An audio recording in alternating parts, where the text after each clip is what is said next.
is taking shape across Dholera, offered at the lowest power tariff in the entire country. Torrent will contribute to the development of Dholera as a truly world-class city by developing state-of-the-art power infrastructure, which will enable us to provide reliable and safe power at one of the lowest.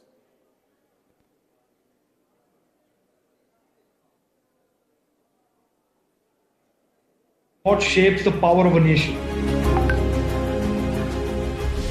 He's not just a politician, but also an innovator, a senior design engineer, an Intel CPU architect on the 80486 and Pentium microprocessors, an entrepreneur who founded BPL Mobile in 1994 and Jupiter Capital in 2005, a poster boy of India's telecom revolution, who's been at the forefront of developing India's telecom sector, an avid aviator who traveled the world with India in his heart, an ambassador of culture who proudly presents himself in traditional formal Veshti, a philanthropist who founded the Namma Bengaluru Foundation, which means striving to make Bengaluru a better city.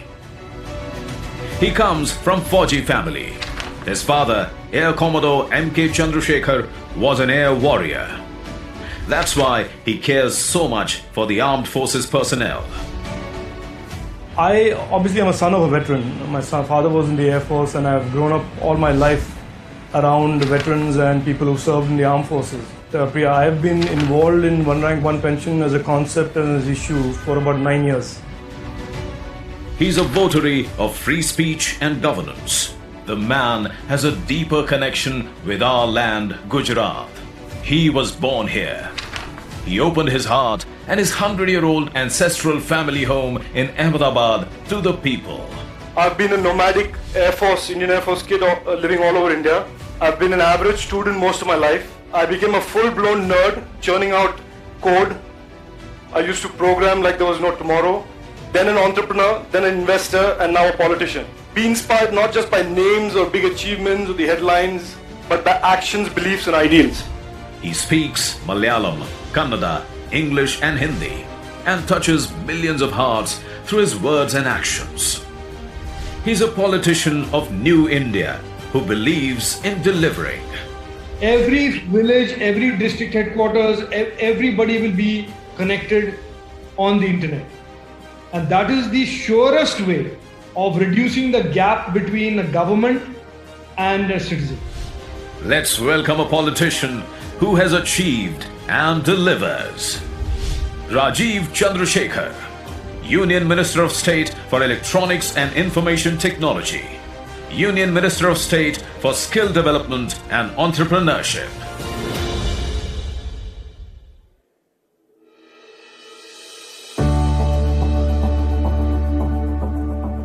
Namaskar, my colleagues from the Council of Ministers, leaders of the electronics and semiconductor industry, investors, academics, and friends. Semiconductors are playing a critical role in the world in more ways than we can imagine. It is our collective aim to establish India as one of the key partners in global semiconductor supply chains. We want to work in this direction based on the principle of high tech, high quality, and high reliability. India is headed for robust economic growth. We have the world's fastest growing startup ecosystem.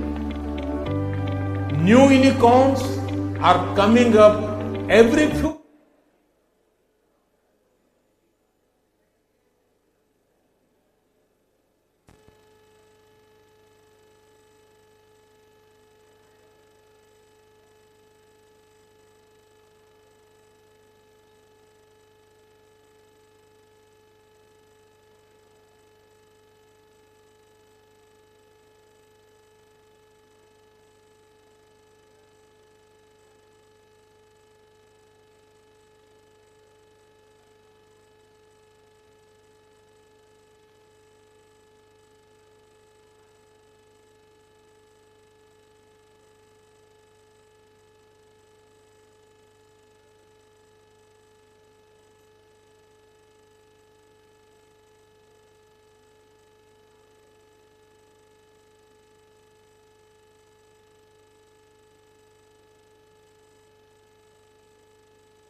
When the world is accelerating into an innovation-driven age, when urbanization is moving at the speed of light, when industries are thriving ahead of the curve, the need arises to plan a city of the future, where planning meets opportunity, where happiness index is a benchmark for growth. Dholera, India's own global smart city. What began as a vision is now transforming into a reality. The bold imagination of creating a greenfield industrial city in India has now come alive. Spanned across an area of 900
Hello.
SemiconIndia.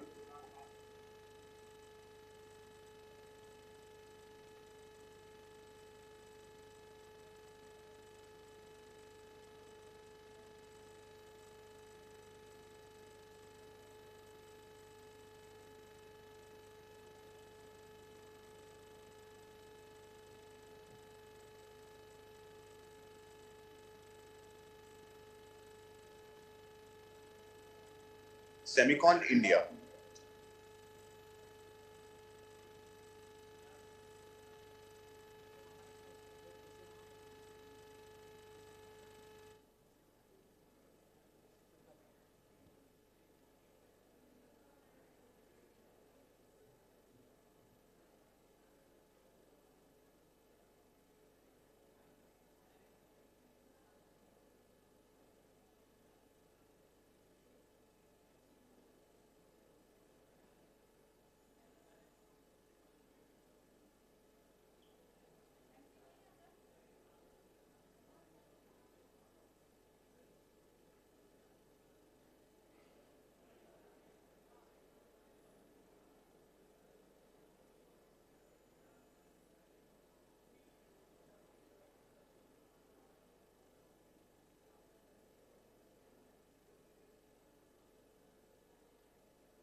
It's the power of a nation. He's not just a politician, but also an innovator, a senior design engineer, an Intel CPU architect on the 80486 and Pentium microprocessors, an entrepreneur who founded BPL Mobile in 1994 and Jupiter Capital in 2005.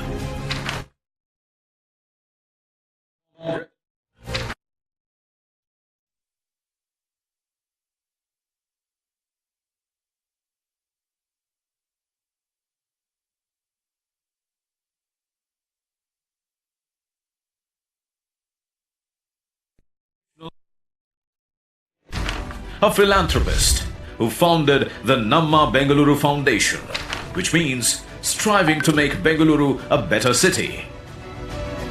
He comes from Fauji family.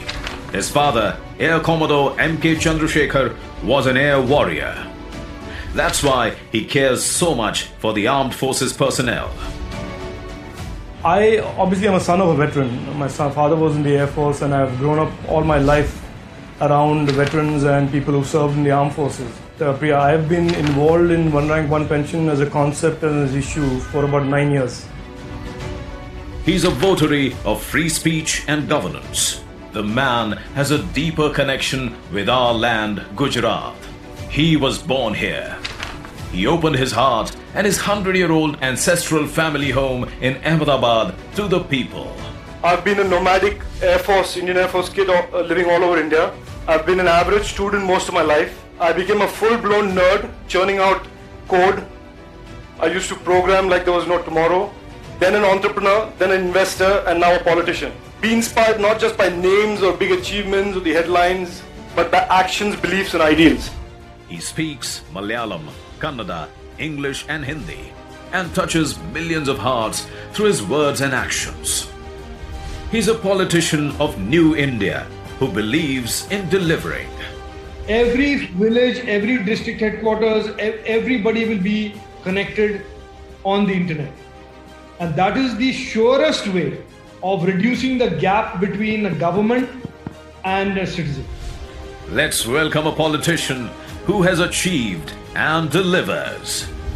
Rajiv Chandrasekhar, Union Minister of State for Electronics and Information Technology, Union Minister of State for Skill Development and Entrepreneurship.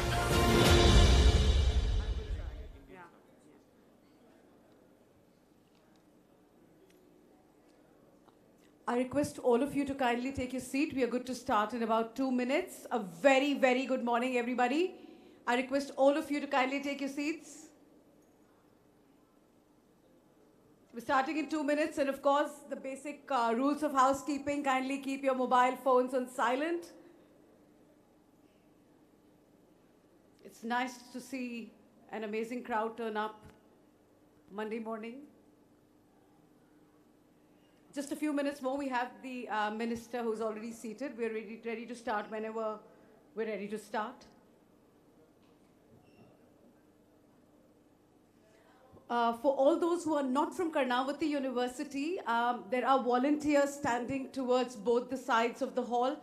If you require anything, please feel free. The students are absolutely amazing, and they'll help you around the place if you need help with water or certain directions.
Ladies and gentlemen, put your hands together for none other than Shri Rajiv Chandrasekhar ji. We can be louder. Taliyan bajti rehni chahiye. Very popularly as the man with the veshti. I'm sure we can applaud a little more louder to give it a good start for today's program. Rajiv sir, namaskara and welcome to Karnavati University. It's an honor to have you here. Without further delay, I'm going to delve straight into the program and welcome everybody. A very, very good morning. My name is Preeti Das. I'm an academician, a former journalist and a theatre person. I'm based in Ahmedabad, Gujarat.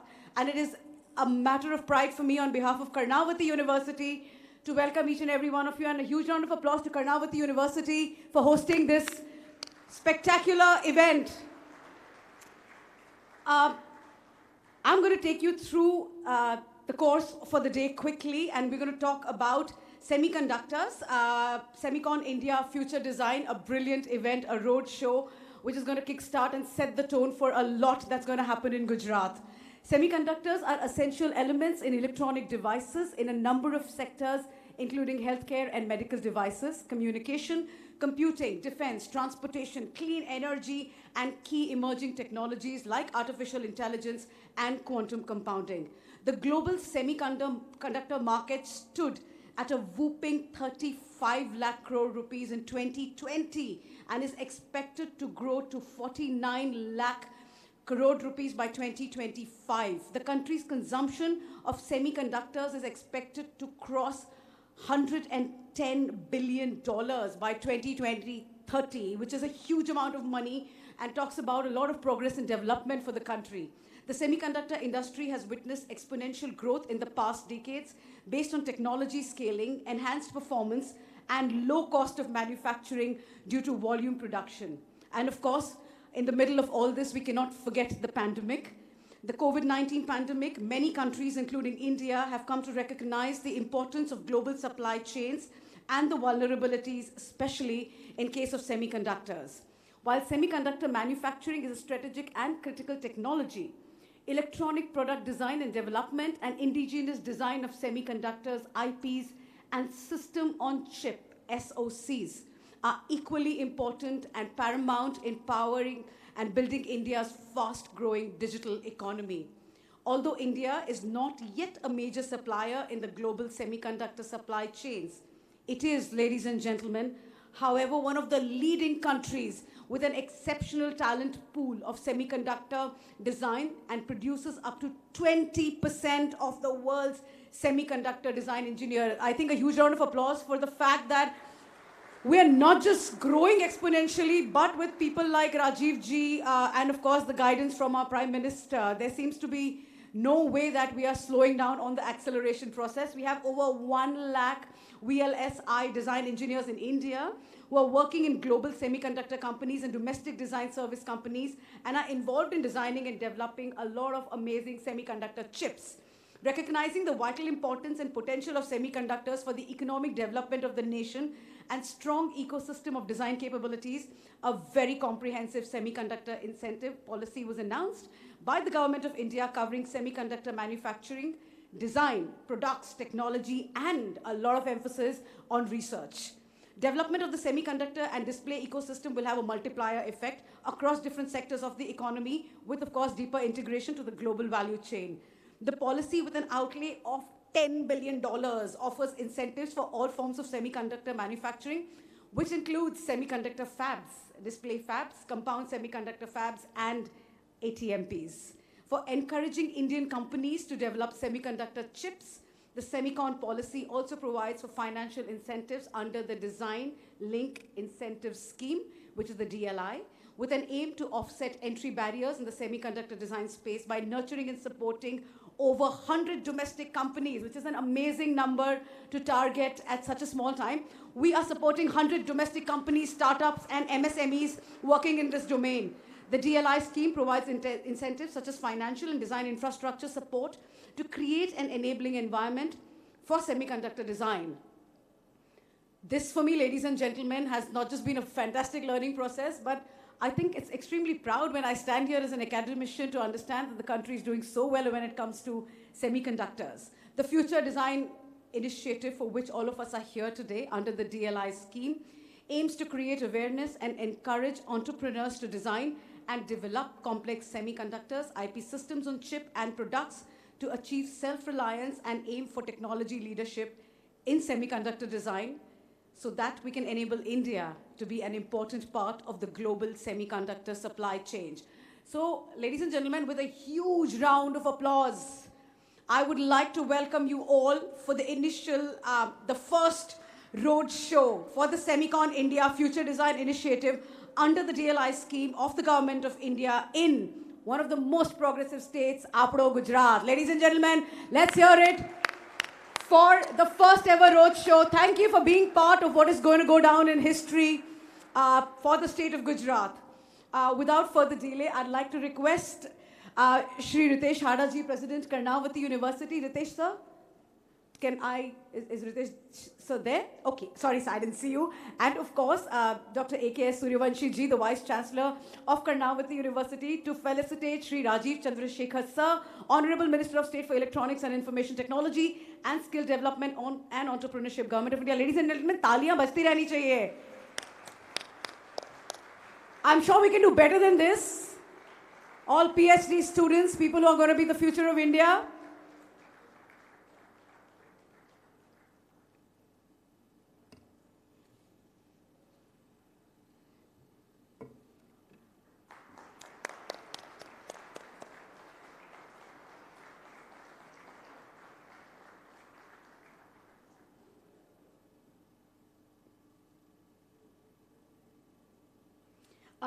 Ritesh sir, Suryavanshi sir, please stay there because I'd like to invite all of you to the stage for the lamp lighting. I'd like to invite Shri Rajiv sir also to come on stage to light the lamp, and with the three of them, the following dignitaries. It will be a delight to have you on stage.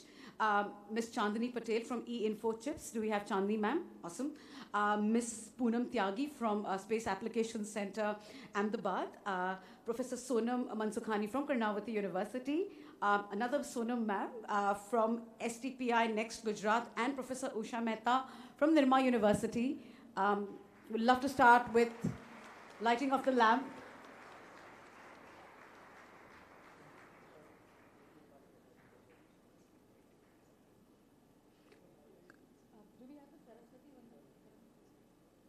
I request the team to play the Saraswati Vandana, please. Those at the console, if you can hear me.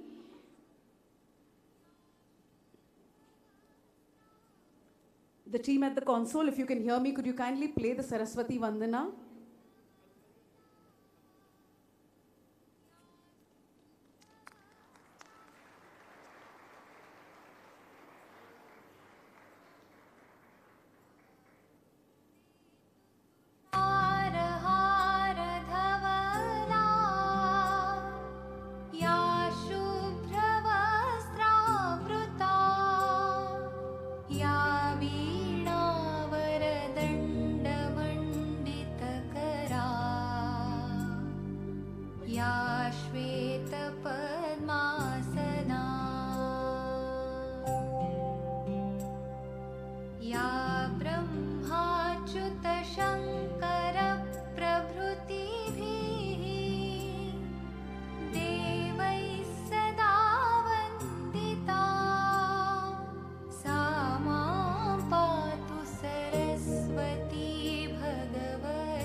Thank you so much, each and every one of you.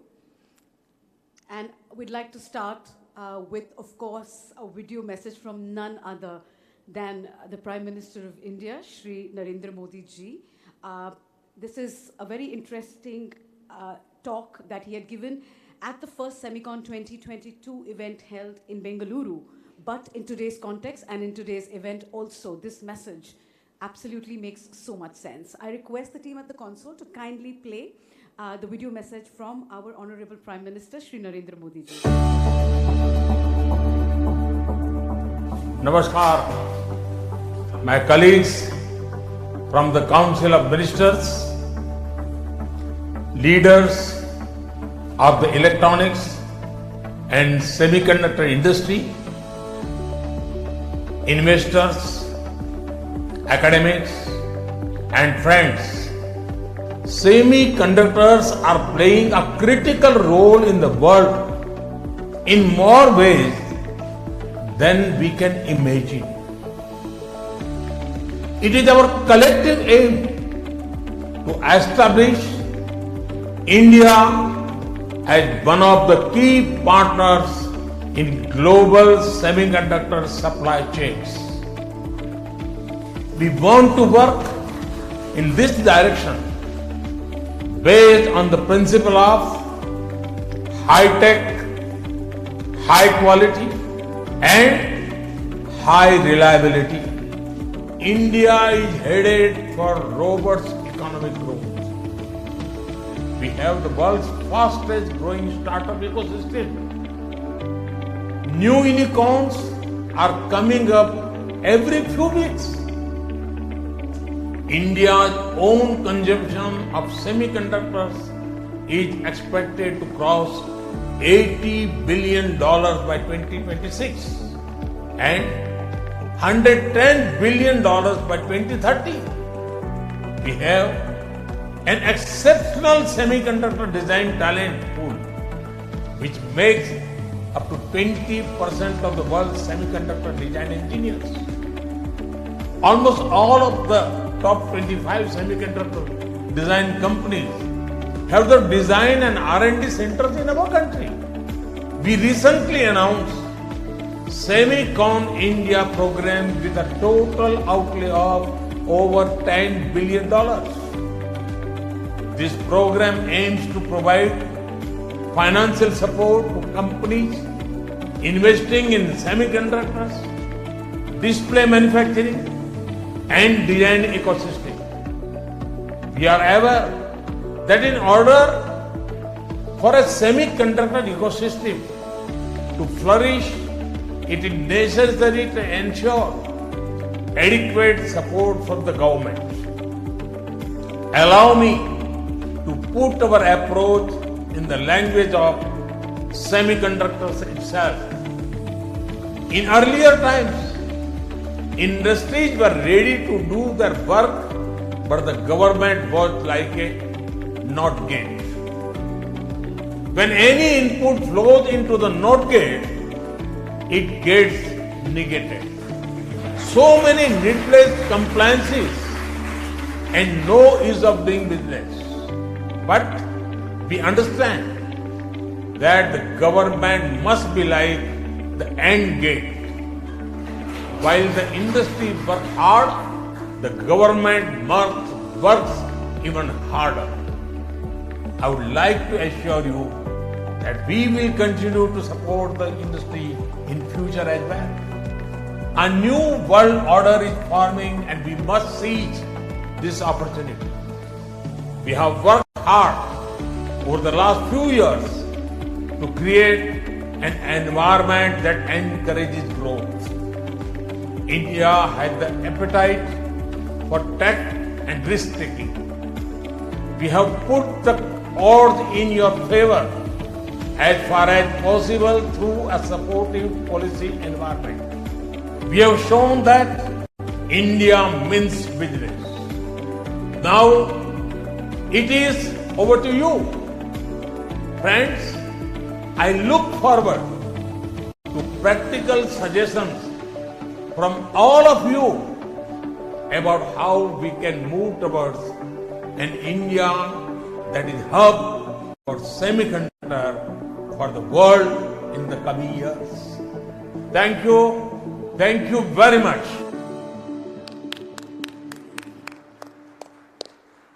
I think the applause can definitely be a little louder. I'm trying really to infuse all the enthusiasm that I know a lot of people there have.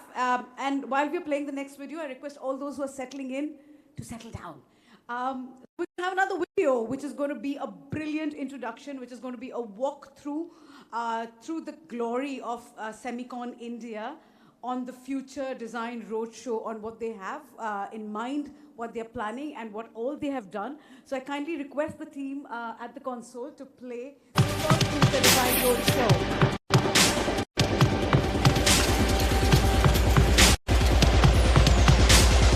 What will propel India into its decade? Innovation, technology, the power of young Indians. It is all this and more. As technology becomes an integral part of our everyday life and India rapidly grows its electronics capabilities, so will the demand for semiconductors. The building block of tech increased manyfold. In December 2021, the Government of India announced a special program for the development of semiconductors in India with incentives worth Rs 76,000 crores.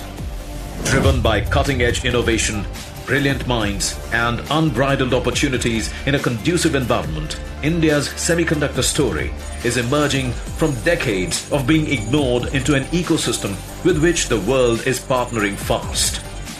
We have an exceptional semiconductor design talent pool, which makes up to 20% of the world's semiconductor design engineers. Almost all of the top 25 semiconductor design companies have their design and R&D centers in our country. A few years ago, hardware-driven performance moved tech. But today, the game lies in design and innovation for the next generation of computing and communication performance. With this in mind, future growth in computing performance will come from semiconductor and electronics systems design innovation. Dholera is positioned to become a huge electronics innovation hub. आप जानते ही हैं कि धोलेरा में भारत का first semiconductor plant बनेगा and उस semiconductor plant में legacy node और एडवांस नोड्स दोनों होंगे. तो हमारे ऑटोमोटिव सेगमेंट, हमारे कंप्यूट सेगमेंट और मोबिलिटी सेगमेंट को काफी सारा वहां से सेमीकंडक्टर सप्लाई होगा. With the world's fastest growing startup culture committed to establishing a vibrant electronics and semiconductor ecosystem for the benefit of the entire world, the road ahead for India is filled with promise. Its ambition is to see India-based startups reimagining, developing and co-developing automotive, mobility and computing devices and cores for the coming wave of technological innovation and disruption. The SemiconIndia program is going to be a game changer for product companies like us. This program will help us create the next generation of RF IPs that will make India a leader in 6G. We're looking to partner with AI startups to build data centers, new AI applications, and share what we know about next generation AI hardware and software. I'm committed to participate in it and take this vision, mission forward for India to become a leading semiconductor nation. I'm also excited about the opportunity for the entrepreneurs to participate in contributing towards design and leveraging the design-linked incentives. Over a period of 15 years, Sankhya has raised institutional investment monies from marquee investors around the world. Now we are part of the famed Tata Group. And if someone with limited resources and intellect, as we could do, I'm sure you could do better. Today, India has emerged as a tech leader with more and more opportunities for young Indians to pursue and succeed. The next wave of innovation in semiconductor devices can and must be architected and designed by our startups. India's rich demographic advantage, abundant talent, skilled workforce, and commitment to responsible economic growth for the betterment of humanity, India is opening up to become the global semiconductor hub.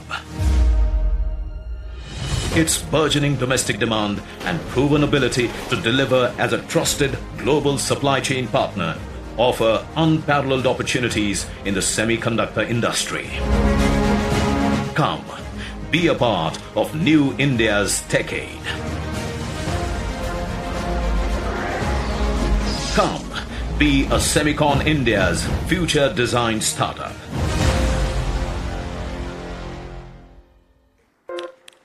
While throughout the event, there's going to be constant invitation to be part of this startup. There are going to be some very, very exciting announcements about what all is involved if you can join this initiative. But right now, we're going to take a moment and talk about startups and semiconductor startups to understand the stories of how people are doing such amazing work. India is the world's largest startup ecosystem country, with the presence of approximately 80,000 startups, out of which 22,000 are from ESDM sector. India is home to 107 unicorns with a valuation of approximately 350 billion US dollars, ladies and gentlemen. Out of this, 44 unicorns were born in only 2021 and 20 unicorns in 2022, which is such an amazing feat. While India is taking lead in the semiconductor design in a big way, today we have amongst us 3 people who are going to share their stories, because Jinki Kahani Uni Ki Zubani is going to absolutely convince us more about the whole process. So without further delay, I'd like to invite Shri Ashish Lalchwani sir, who is the founder of Stereodyne Semiconductors, which is quite a tongue twister for me. He is a silver medalist from IIT Madras. He joined Texas Instruments and was involved in developing 2 generations of TI low power Bluetooth radio solutions called Simple Link. He was the frequency synthesizer architect of Qualcomm Snapdragon 65X RFIC, and he holds 10 issued US patents. That is just so awesome. Ladies and gentlemen, let's hear it for Shri Ashish ji.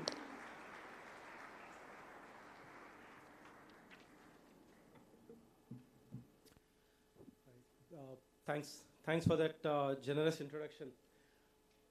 Glad to be here, and thanks to Honorable Minister of State and METI to have invited me for this historic event.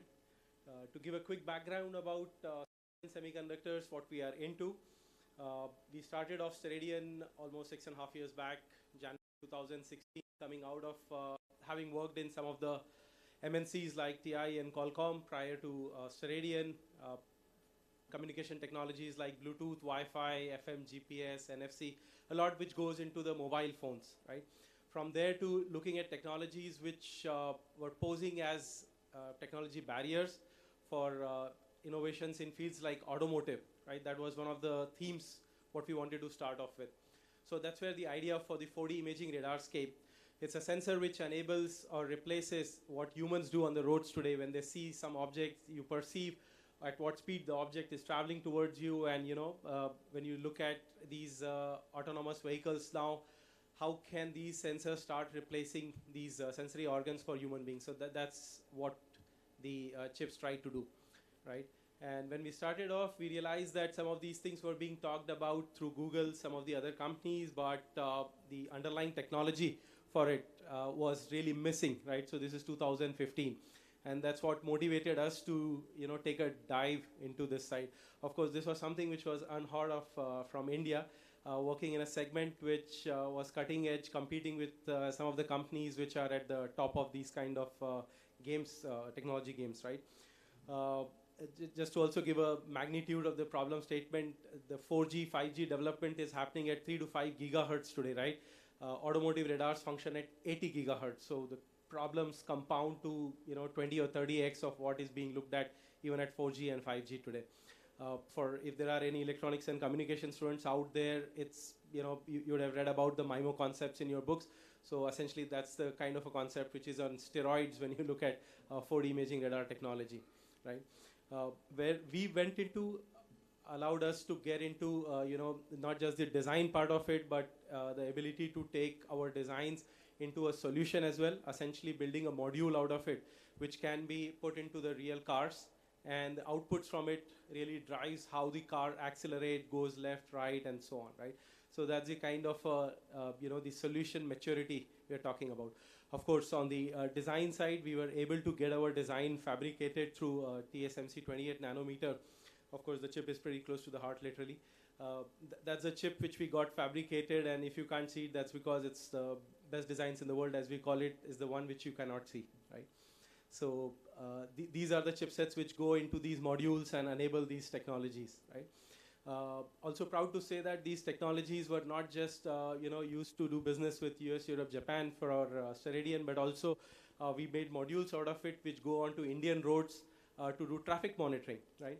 So if you would have seen police out there with those handheld radar guns, it tracks the speed of only one vehicle, but these chips allow you to track simultaneously, 500,000 vehicles simultaneously on multi-lane roads, right? And how they use it is any violators, speed limits, and so on can be figured out with these, and it's an automated setup where the ticket is directly sent to the violator, right? So there is no leak of revenue on the road.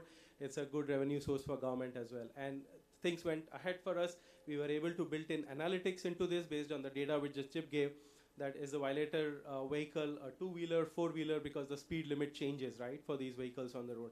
So essentially a lot happened in these 7 years, and of course, today when I talk about it, it didn't happen in a blink, right? We went through tons of hurdles, starting from ability to get funds to get us started, EDAs, the possibility to get these fabricated, because this was really a cutting-edge technology, 28 nanometer in 2016. Even the access to these technologies was very restrictive, right? So convincing some of the even investors to fund us in some of these things took a lot of time for us. Goes without saying that the first step has to come from the entrepreneurs, the ability to take that risk appetite, showcase what you can do. Of course, you would have done it 10 times earlier in some of these bigger MNCs, but then doing it that 11th time again as Ceridian, and then showcasing it to the world, competing with best of the companies out there. And just for numbers sake, we raised 2 rounds of funding. Today we are a company, more than 50 full-time engineers working on these technologies, comprising of IC designers, analog, RF, mixed signal, digital, AI, ML, and so on.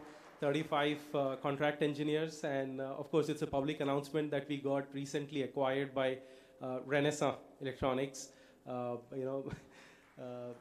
of course the journey is going to continue as part of Renesas. We build a world-class center over here to take these solutions next step, and being able to put these in some of the best OEMs and cars in the world out there. That's one of the goals for us out there, right? And of course we continue our product lines where we are putting these solutions out there on Indian roads to make lives safer, right? So these are some of the goals for us which we charter on the next course of our journey. Just talking on some of the schemes which are coming out, which Honorable Minister of State will talk also about in detail. On the DLI schemes, we have had a lot of discussions with MeitY teams and across the board, giving our input so that the next set of entrepreneurs who come on board do not go through similar set of problems. Things should be easier for them. They can focus on the real technology, the problem statement, ability to build business on these sites, rather than going through each of those hurdles which someone else has already gone through. So that's one of the aims, and really heartening to see that these schemes are coming out. So needless to say, there is no better period to start a journey in semiconductor in India than today. Thank you so much. So much, Ashish sir. Next, I'd like to call Shri Narayan Rao ji, who is the Vice President of Business Development at Accord Software and Systems, with over 30 years of experience in the semiconductor industry. He is instrumental in the development of the GNSS chipsets, which include the NAVIC receiver at Accord. Prior to this, he held various product development positions at Analog Devices and Wipro Information Technology. I request the audience members to be kindly liberal with applauding, because this is so amazing to have such stories and experiences being shared with us. Over to you, Narayan sir. Thank you for that nice introduction. Good morning, sir. Good morning to all the dignitaries here. I will not take much time, but a brief presentation. I'm going to talk about my company briefly and the MeitY support coming up with the chipset. So quickly, we are a Bangalore-based company. We are about 500 plus engineers. What we do, we offer engineering services. That's our bread and butter. And we design, develop GNSS chipsets and solutions. This is the key area. GNSS, for those who are not familiar, it's a global navigation satellite system receiver.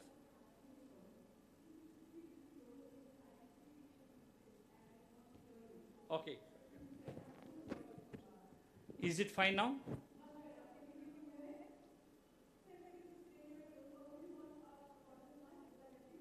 Sure. Thank you.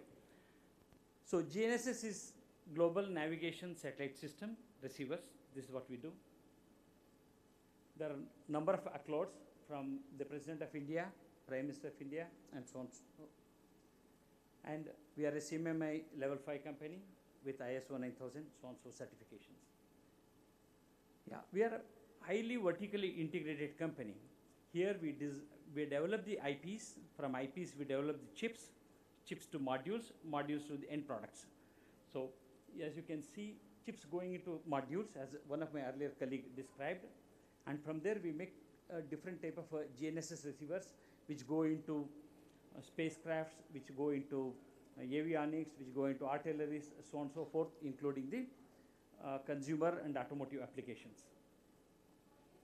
Coming back to the chipsets, at Accord we have been designing chipsets for more than 15-20 years. We came up with several generation of chips. Essentially they constitute of RF front ends. As you know, GPS or NAVIC satellite signals are very weak signals. You require highly low power, small size, low cost chips. Yeah. And then we have to design the IP for receiving this, design basebands, modules, etc., etc. We cover the entire spectrum, like all the different bands, and we offer best in class performance in terms of sensitivity, accuracy, so on and so forth. So already talked about the applications. Coming back to the today's topic, we were supported by Ministry of Electronics for designing NAVIC receiver chipsets. So Accord was designed a program in 2019. It is basically a outcome-based support, meaning we are supposed to design the chip, manufacture the chip, and deploy the chip in large number to take the benefit. So it's a 28 nanometer chip. We end-to-end completely we designed, and the chip was tested and validated by ISRO, SAC Ahmedabad. So there were more than 100 critical tests. So in this case, ISRO offered a good mentoring as well as thoroughly testing and validating the chip so that it is ready for the mass deployment. And the chip has been fully taped out in 28 nanometers. Now we are ready for the mass deployment. So this is a brief about my company. Coming back to a lot of youngsters, I see brilliant minds here. They must be wondering, today India is at the cusp of transformation. Earlier, we used to go to the government, various agencies. Today, their doors are open. They are very supportive. Be it CSIR, be it ISRO, be it DRDO, all these labs have a lot of IPs, test facilities, and support. And including the senior scientists, etc., those who have experience, ready to mentor the youngsters. So we should all take benefit of this. Semiconductor ecosystem is highly mature now, is getting matured in India. It is mature other part of the world. We should make good use of it. And my advice to the youngster is, dream big, don't stop. Dream big, work hard, identify an innovative or niche area where you can work. So work deeper and develop a domain knowledge, come up with your own unique solutions and take it to large number or make it popular. So today in India, we don't have to fear. All type of facilities are coming to your door. And what I noticed, the big transformation is to fetch a milk. Earlier we used to go behind a cow. Today Kamadhenu is coming to our doorstep. Do not leave this opportunity. I am seeing it. So definitely you should make good use of it. In the context of our chip, I want to tell you, before we got this order, before 2018, we got a call from India Semiconductor Association that some secretaries from Delhi are coming to Bangalore. Can you be part of it? To our surprise, we went, sir, and we see Dr. Ajay Kumar and Dhaval Gupta, they had come, and all the IASA members, they were brainstorming, how do we develop a chip, NAVIC receiver chip in India? Then we got enthused, we told our story, and the secretary sir was so intently listening, he noted down what are the hurdles, how to make it success. And then they had subsequent meetings, they came up with a very stringent requirement specifications, which agency will test and validate through ISRO, and then which agency will coordinate like a CDAC, and they guided us thoroughly. So when we were awarded, we didn't feel, it's a favor or anything. Our team also did a very hard work because it was a COVID 2 years gap. Still, in spite of it, we could do the full tape out. We submitted the chips to the ISRO. They tested the modules, and thoroughly it has been validated. So this is the kind of ecosystem or the coordination we have it. Of course, having said that, we have further hurdles. Now we have to really mass produce. As the fabs are not in India, we still depend on the outside country. So getting the fab capacity and getting the required price, etc. is a challenge, but we will face it. We will do it with everybody's support. Once again, I want to thank MeitY, thank the organizers for giving me this opportunity. Thank you, ma'am.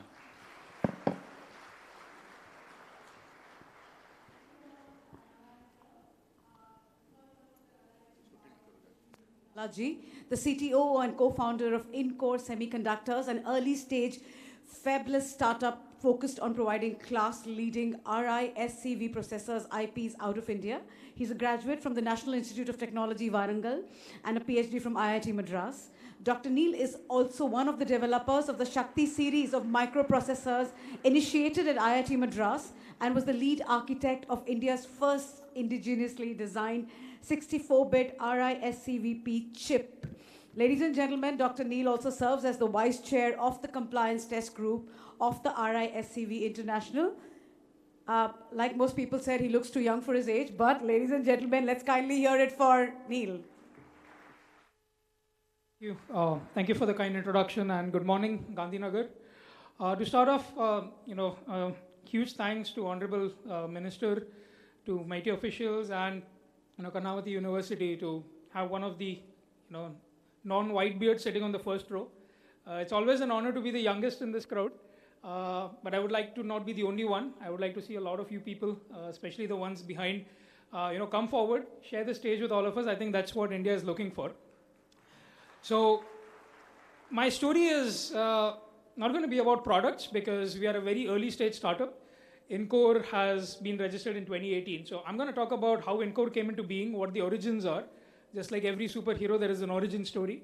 I'm going to start from there, spend 5 minutes on that and 5 minutes on Incore and what we're planning to do and how we plan to make sure that India gets or demands, the demand that India has to get a seat on the table, we'll make sure that it happens through Incore, right?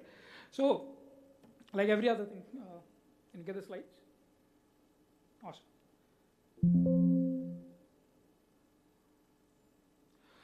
So this all started back in 2012 with a very innocent, an academic and a very personal motivation, which said, I wanted to do my PhD in computer architecture.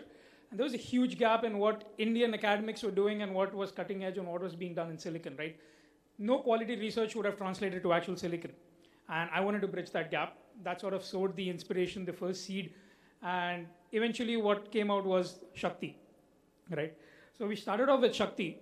And every time when you venture on such things, you have this small window of opportunity where you can go crazy, you can go wild, you can think of radical ideas on what you want to do, how you want to change things, how do you foresee how the world is going to be. And that's exactly what we did. We chose languages like BlueSpec System Verilog, we wanted to do verification with Python, we wanted to use open source compilers. More importantly, we said since this is an academic initiative, we wanted to make everything open source, right? Whatever we do, it's going to be available. The mistakes we do is going to be made available to everyone to learn from, right? We're not going to restrict ourselves to just 10 members of the lab or to just the institute, but the world over is going to see what we're doing and collaborate and engage with us. And that's the easy part, right? The tough part just begins. Once you figure out what you want to do and where you want to do and how you, what you want to do and how you want to do it, it's the doing that becomes difficult, right? So we did the usual. We were good at the engineering part. We started spreading the word. We got more people engaged. We got workshops. We did conferences. We got people to see that. Any feedback we got, we put it back on the open source. And, eventually jackpot. MeitY came and funded us. We were involved in their indigenous microprocessor development program. More importantly, Intel caught the eye.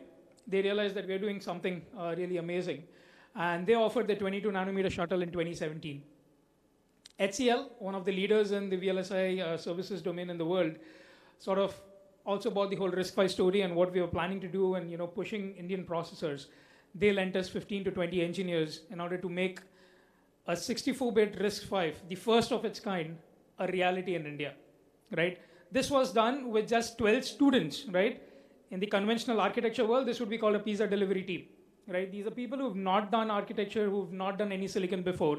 We were able to design a completely open source, one of its kind, 64-bit, the most complex core that you can think of, which was able to boot Linux in 3 days, right? So this was a huge achievement. Being a part of it, and I'm very enthusiastic when we talk about it, because I've always undermined the opportunity that I've been given. But looking back, it's definitely a milestone which has put India on the map, especially in the RISC-V world. And the kind of humdrum, the kind of push and the motivations we've got and the adoptions we got from the private and strategic sector, forming Encore was a no-brainer, right? There had to be a commercial aspect. Otherwise, it would just be injustice to leave it at that point. So that is the origins. Now we talk about 2018. This is where Encore was registered. And like any other startup in this domain, we're going to have to make very tough decisions. One of the toughest decisions we've done is to be bootstrapped, right? We did not go for VCs. We did not go for angel investors. Primarily because of two reasons. One, there was a very strong India drive. We did not want to shift bases offshore or be headquartered in the US or the Silicon Valley where we would have got funding much easier. And more importantly, the VC or the investor community in India at that point, I don't think they quite understood what it means for Encore to be present, right? They did not have the appetite actually to invest in a semicon or an IP startup at that point. And we wanted to ride the wave and figure out, how does this pan out? Now, making a chip, it takes a village, right? We are in no assumption that Encore can do all of it, and that's our initial strategy. We start off to build an ecosystem of 3 major players, HCL, TCS, and Tessol. While Encore focuses on its strengths of building RISC-V processors and the cutting-edge solutions, we sort of engaged with our partners. We got them involved in the whole RISC-V game, the indigenous game, and they were able to contribute verification, validation, emulations, software stacks, physical design, and Encore was just focused on what its strengths are, right? We were not distracted by doing everything under the world just to get the first solution out. And I think that played very well for us in the initial days, right? Instead of investing too much on everything else, we were only focused on what our strengths were.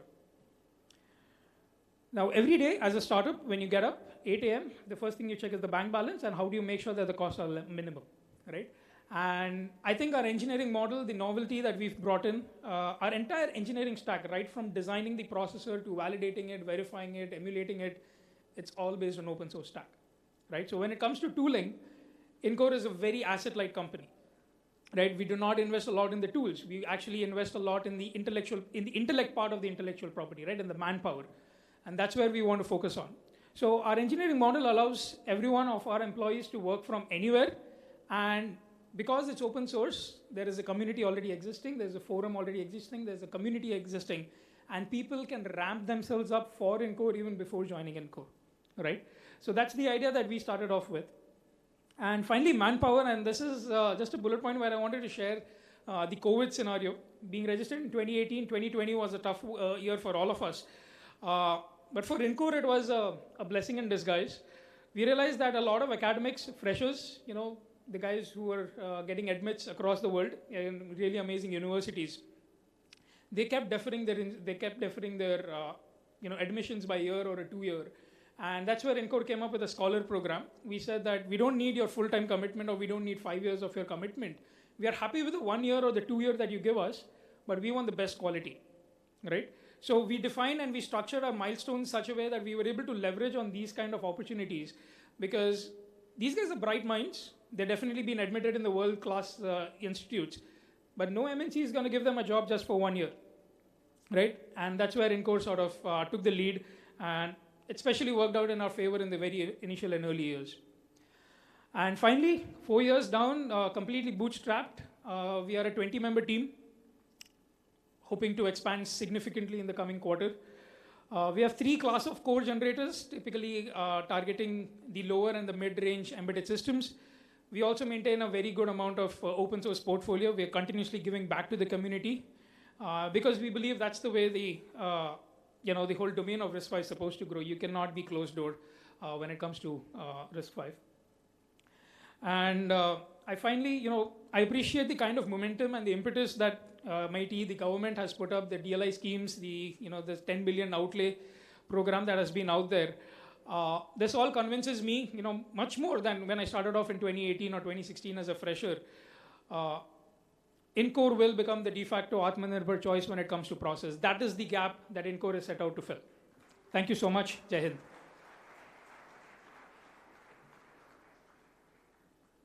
Much, and without further delay, the moment that a lot of us have been waiting for is to listen to none other than Shri Rajiv Chandrasekharji. Ladies and gentlemen, let's make sure that applause just echoes in the room. I'd like to invite the Honorable Minister of State for Electronics and Information Technology and Skill Development and Entrepreneurship, Government of India, Shri Rajiv Chandrasekharji, who is also a member of the Union Council of Ministers of Shri Narendra Modi's government in India. Rajiv ji holds twin responsibilities as Minister of State for Electronics and Information Technology and Skill Development and Entrepreneurship in the country. He's a former chip designer and one of the pioneers of India's earliest and largest mobile networks. The chairperson of the steering committee, SemiconIndia Future Design, and he's executing the Indian government's mission for building a $1 trillion tech economy in India by 2025-26, and also working towards making India a global skills hub, also popularly known as the man with the Veshti. Ladies and gentlemen, let's hear it for none other than Shri Rajiv ji.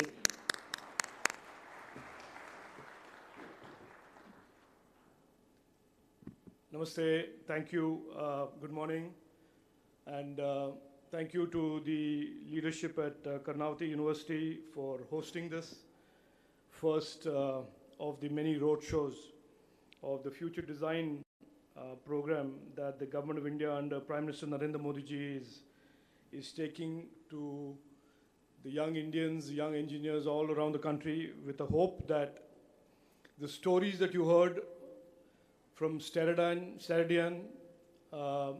Sankhya, InCore, and Accord. And I just want to share with you in this audience that those 4 names are names that I hope you will remember as you leave this program today, because the 4 companies and the 4 entrepreneurs represent 4 very, very important aspects of the technology ecosystem. You heard Ashish talk about sensors, and the future is going to be largely, in a sense, driven by learning, AI, deep learning, autonomous platforms. And he is architected and he is spearheading innovation in that area. Parag is not here today, but Sankhya is leading the charge in another very important direction, which is 5G, 6G wireless products, while devices that power wireless products. Neil is leading the charge in an extremely important area, which is the whole area of processors, especially open source, breaking the x86 and ARM stranglehold on the logic space for the last several years and decades.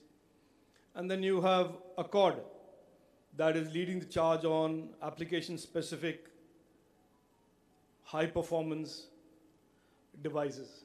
So in a sense, today, before we launch into this conversation of New India for Young India and the future design program of the SemiconIndia that the Honorable Prime Minister has launched, you have seen 4 outstanding examples of young Indians who are today at the cutting edge of technology and technology innovation.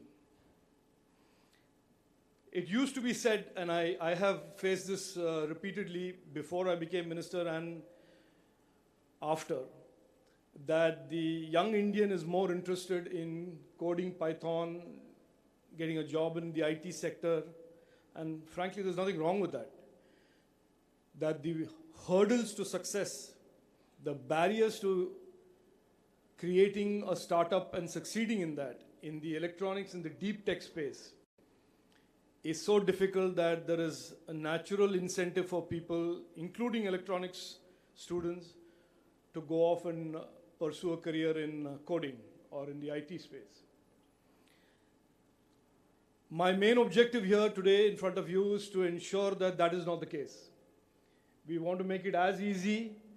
The government of India under Prime Minister Narendra Modi ji, and he has said it repeatedly, that design in India is as important as make in India.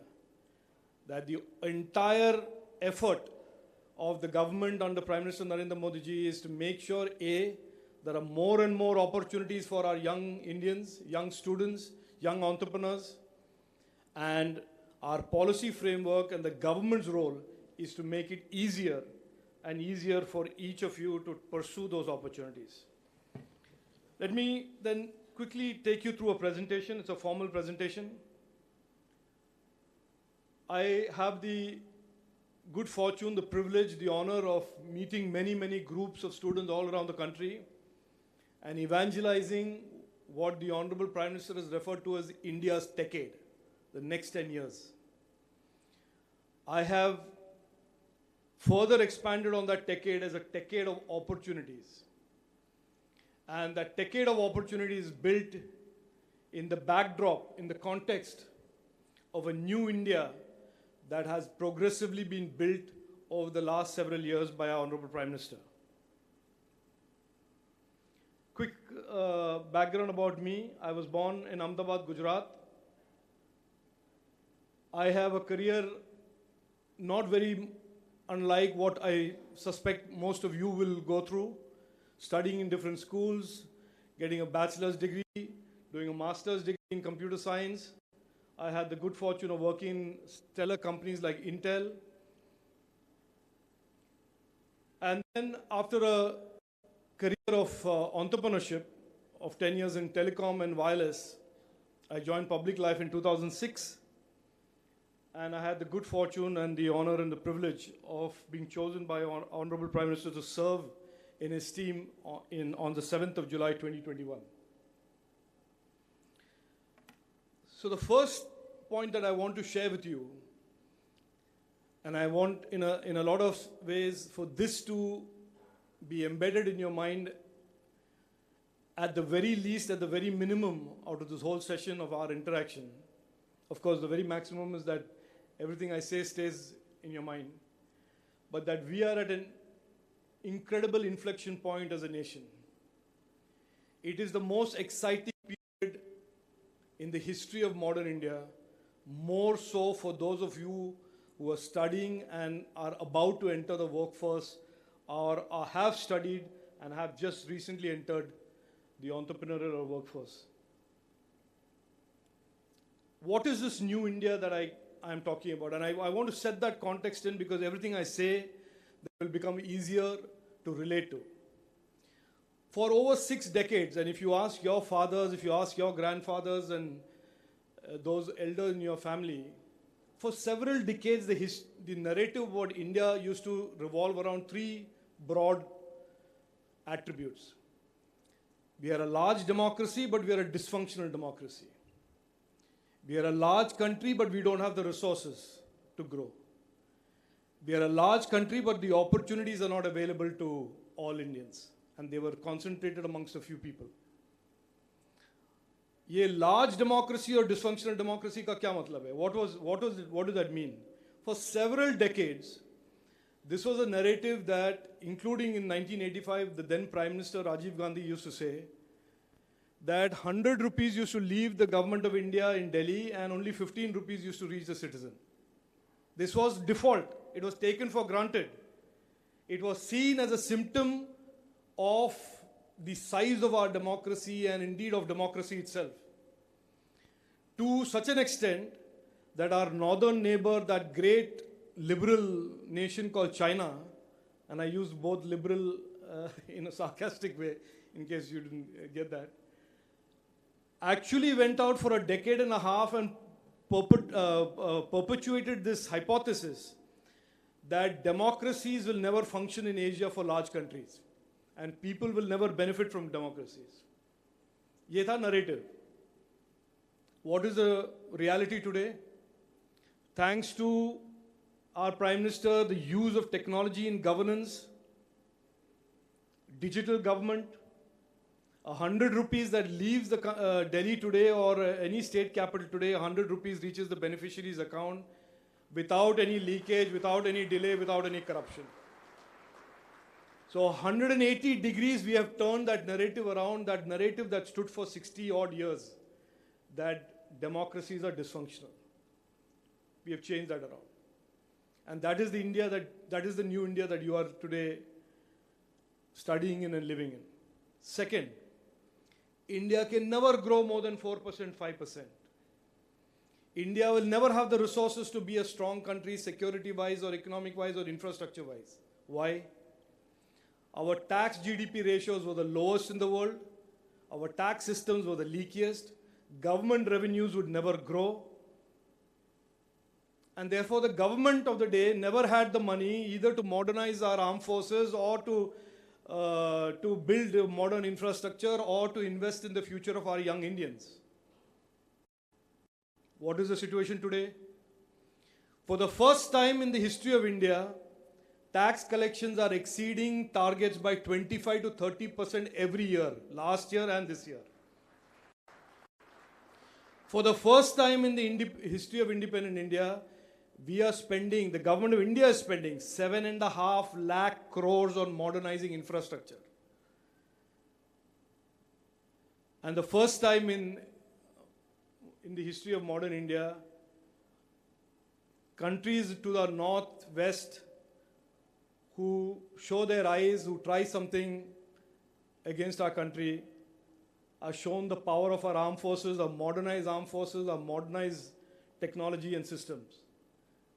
And they understand what this new India is. So that is the second point that has changed. Third, and in 2000, there was this narrative that opportunities in India were limited to a few families. आपके अगर परदादा एक businessman थे तो आपको opportunities मिलेंगे. 2010 में 2011, I placed a document in Parliament that showed that 97% of India's banking system's net worth had been cornered by 9 families.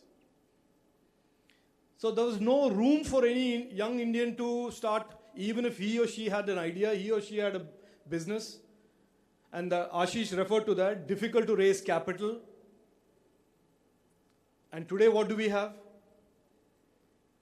Over 100 unicorns. None of them have famous last names. कोई father नहीं, grandfather नहीं, अपने बलबूते पे, based on your capability, based on your determination and based on your effort, you have created success. That is again New India.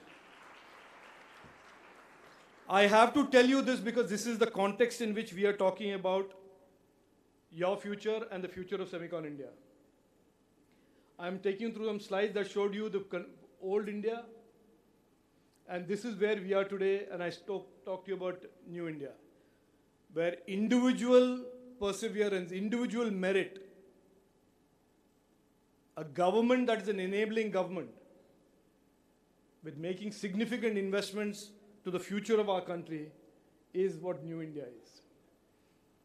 Okay, so now you can say, okay, he's a minister, he's come from Delhi, इनका काम ही है ये करना, marketing करना.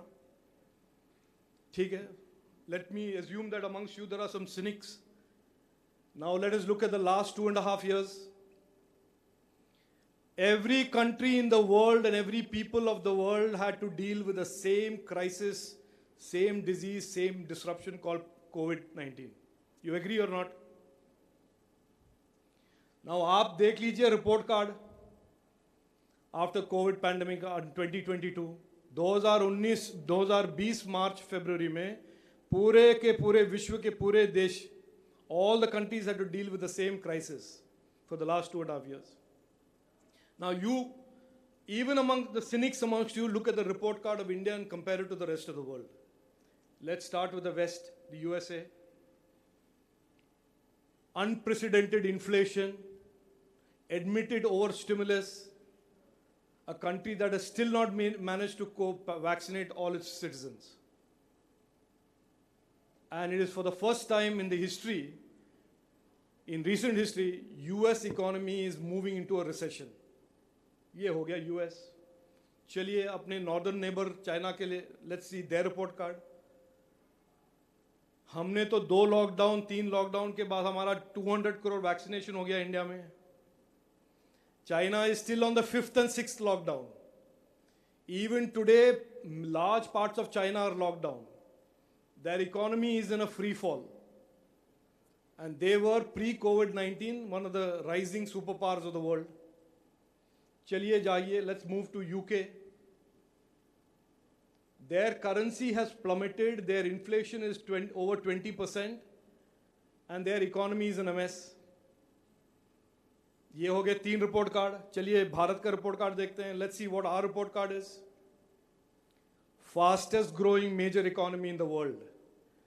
Fastest growing startup and innovation ecosystem in the world with 102 unicorns and 75,000 startups. And the highest recipient of FDI compared to any other country in the world. Chaliye, you were a cynic before I started this conversation. Now you do the report card and you decide where India is. This is New India. And I say this with all the credibility in my command, that the way the world looks at India post-COVID is a very, very different way. There is significant awe, there is significant respect, not just for the government and not just for our Prime Minister, but for the way we as Indians, our youngsters, our young Indians have responded.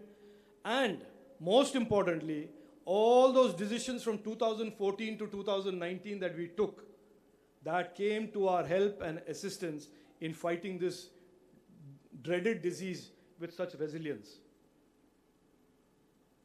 जैसे मैंने कहा, this is where we are today, post-COVID. We are the 5th largest, largest economy in the world. 81% more FDI than anybody else. We are the largest FDI recipient in the world. Fastest growing innovation ecosystem in the world.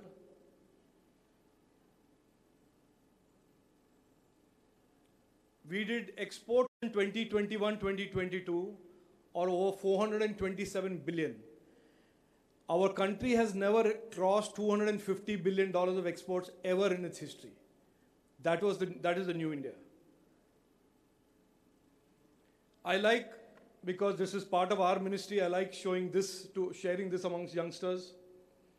2014, 90% of the mobile phones that were consumed in India, 90% of the mobile devices consumed in India were imported in 2014. There were no exports of mobile phones. The total electronics industry in India was 1 lakh crores. In 2022, 97% of all mobile phones consumed in India are manufactured in India. In 2014, there were 0 exports, and today we are exporting Apple phones alone. We exported 8,000 crores per month, and the total exports of all electronics mobile phones will cross 75,000 crores this year.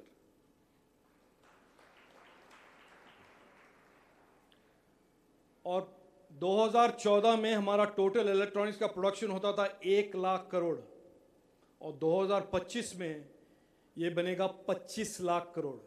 In 1 decade, it will be 25 times growth. So these are graphs that explain that.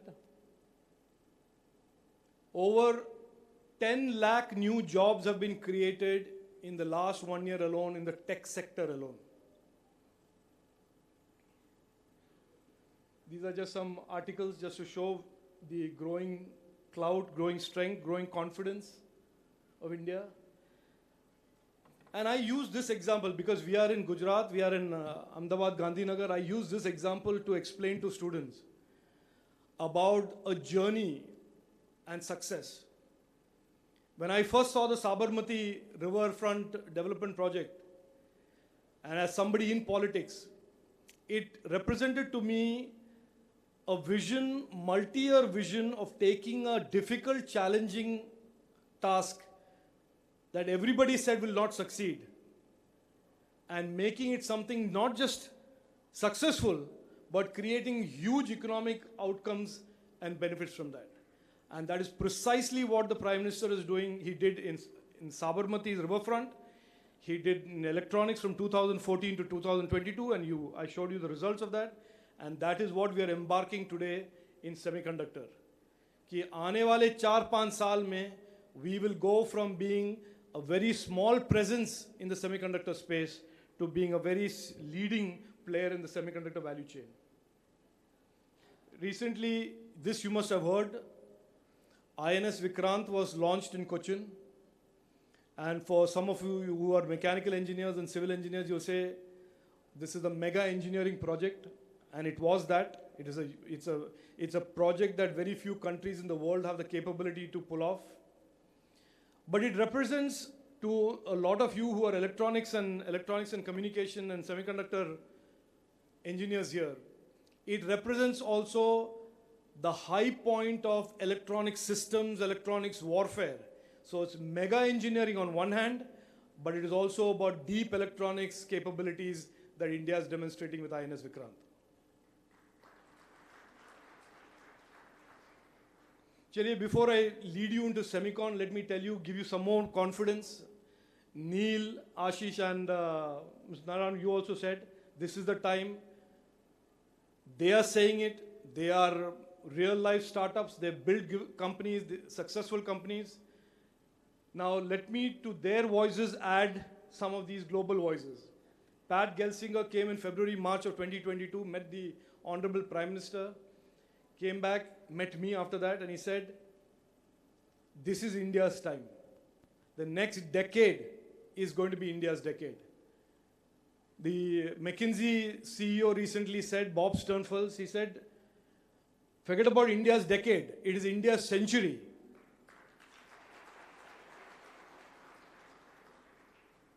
Michael Spence, Nobel Prize winning economist, says this, the global economy is undergoing a regime change. India is the outstanding performer now. And Jim O'Neill, who is a UK ex-finance minister, says no other country has a chance of doing what India can do in the next 10 to 15 years. So if I paraphrase this, if I paraphrase these statements and overlay it what the three gentlemen spoke before I spoke, they are saying exactly this. कि यही time है, this is the time. If you are a smart innovator, you have ideas, you have capabilities, there is a coming together of global opportunities. The government of India with Prime Minister Narendra Modi ji, is enabling partnership, is enabling support, and the world's leading majors who want to support the Indian startup ecosystem. This is just again to show you an endorsement of how India innovation in fintech, in digital payments, which by the way, many people mocked in 2015-16 when the government of India under Prime Minister launched it, is become now a poster, a class of, is become a shining example of how technology can drive inclusion and how technology can drive transformation in citizens' lives. If I look at the case of India, it is actually quite impressive. In fact, just because of the sheer size of the country, it's a logistical marvel how these programs that seek to help people who are at low income levels reach literally hundreds of millions of people. There are programs that target specifically women. There are programs that target the elderly, farmers. Perhaps the interesting part is that in these examples, there's a lot of technological innovation. In the case of India, one thing that is striking is the use of the unique identification system, the Aadhaar. But in other countries,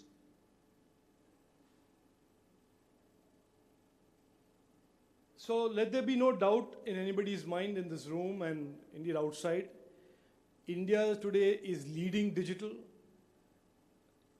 We have, over the last 6-7 years, done significant work. Significant progress has been made. Large number of startups in the consumer tech, in the fintech, these areas have emerged.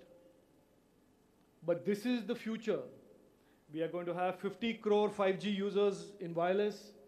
We're going to have become a country which is going to be the largest connected nation in the world. We have 80 crore Indians today who are online. That number will increase to 120 crores in the next 3 years. EV is a huge opportunity in India. Inclusion I've already spoken about. For us as a nation also, technology is leading us. While we have demonstrated our capabilities to the world, and as the Honorable Prime Minister says, we were consumer technology takers for many, many decades, and now we are technology architects and technology givers. This is in a sense, the opportunities that are opening up. You have the consumer tech, the fintech space that you have seen. We have 102 unicorns and more coming in the wake. But look at the areas that are opening up today.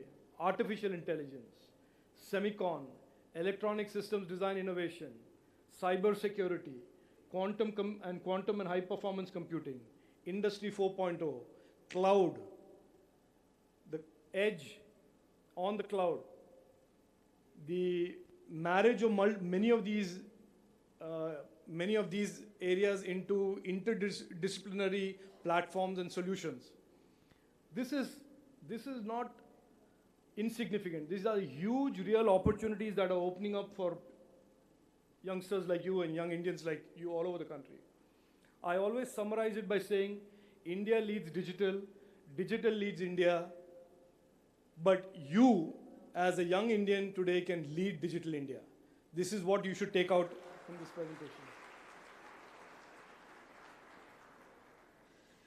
Let me quickly take you through, finally, after having hopefully convinced you that we are all living in a new India, let me now quickly take you through SemiconIndia for Young India. Steradine's, Sankhya, Incore, Accord, they've spoken about the various different segments in the tech space where innovation has opened up. It's exciting, opportunities exist. I think Ashish said that it was very difficult in the early days for him. I think it's a signature theme for almost everybody who gets into the deep tech space before 2021. It was difficult. The barriers were high. The skepticism amongst investors was high, both in terms of the ability of the entrepreneur and startup and the opportunity itself. Is there a real opportunity? And it is my presentation in the next 10 minutes that I'll tell you that this is real. The opportunity for you is real. And it is my request, it is my, in a sense, fervent, earnest request to you that you all look at this as an opportunity to start a new trajectory in your careers.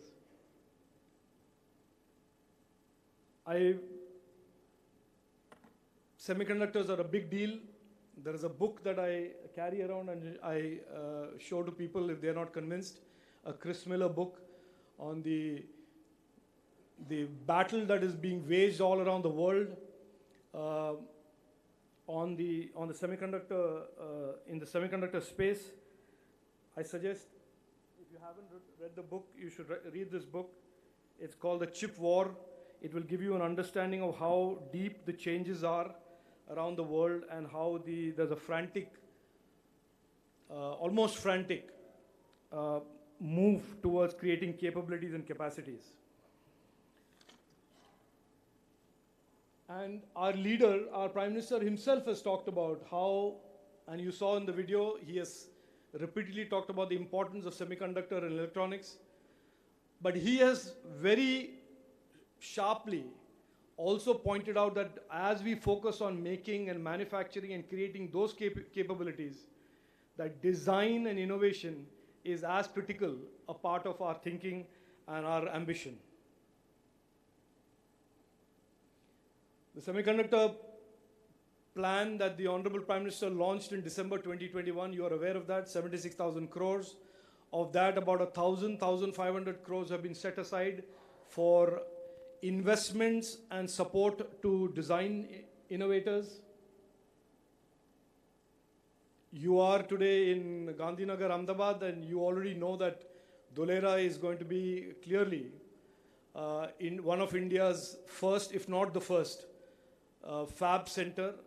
It is going to, I'm very confident, kick off an entire ecosystem of electronics manufacturing and semiconductor innovation around it.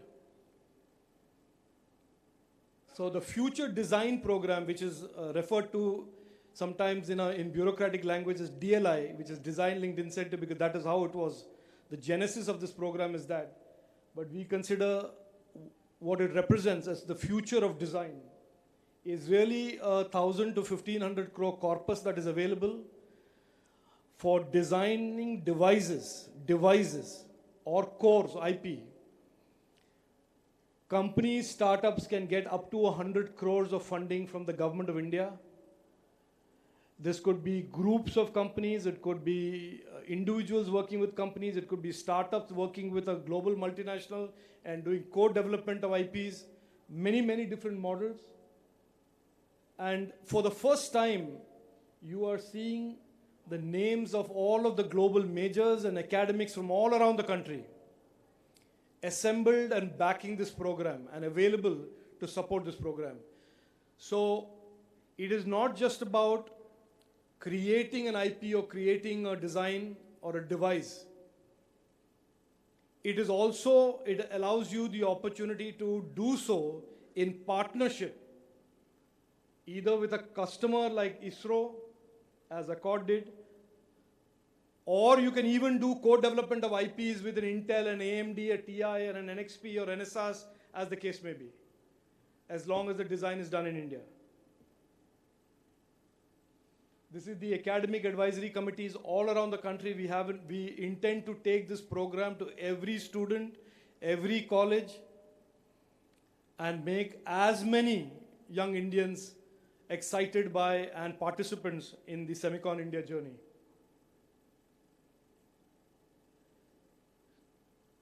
As somebody who has a little knowledge and experience of semiconductors and technology, I've spent a few years in that. There is a lot of things that will be talked about the future, and I don't get into the business of predicting the future. But one thing, as electronics engineers and as VLSI engineers or semiconductor engineers, regardless of what your qualification or background is, you can safely assume that the future of performance that used to be determined by a fab or the size of the node is no longer going to be that unidimensional, and it is going to significantly depend in the coming years on the actual innovation of the device, as well as layers of software and optimization on the operating environment around the device, at the product level as well as in the software level. So we are moving into an era where the old Moore's law, while everybody in the silicon space will kick and scream and say, no, the Moore's law has still got 10 years left. But the opportunity that we have in India is to really conquer and be leaders in the design, innovation space, whereas the Honorable Prime Minister himself mentioned, we have significant talent. These are the opportunities. The next wave of unicorns I am predicting will be design startups. You can co-develop, collaborate, and joint ownership of IPs. There are multiple models here that, and if you are a young engineer and you want to do a startup in design, you can pursue. Again, you are all engineers, and most of your engineers, I understand and assume. You know that the devices that are going to define the landscape of tech in the coming years, as Ashish just laid out, or Narayana laid out, or Neil laid out, are going to be so difficult and so removed from the general GPUs, general processor, TPU models that we saw in the past, that given the data intensity, given AI, given deep learning, given all of these trends, neural networks, that the processors, the chips of the future are going to be very, very, very different. They will serve very, very different use cases. And so the opportunities range from, like I said, AI, IoT and sensors, to high-performance platforms, medical, health. Tremendous opportunity for startups to pick a space, design a device, design an SoC, design a core that will go into a tile, many, many different opportunities. And this is by no way is this some exhaustive list of opportunities in terms of what the aim of this program is, but it could be from a CPU, it could be all the way to drivers, it could be RF processors, it could be AI compute chips. As more and more artificial intelligence and logic goes to the edge of the cloud, more and more of these new applications driven by sensors, cameras, microphones. We are focused as a nation on three broad segments: automotive, mobility, and compute. Mobility here refers to mobility and communication. Automotive to the growing trend of siliconization of the car and the vehicle and the eventual EV. And of course, you are aware of compute, and which includes the cloud and the edge. These are the co-development partnerships available. You can partner with an Indian startup and an Indian company. You can partner with global majors.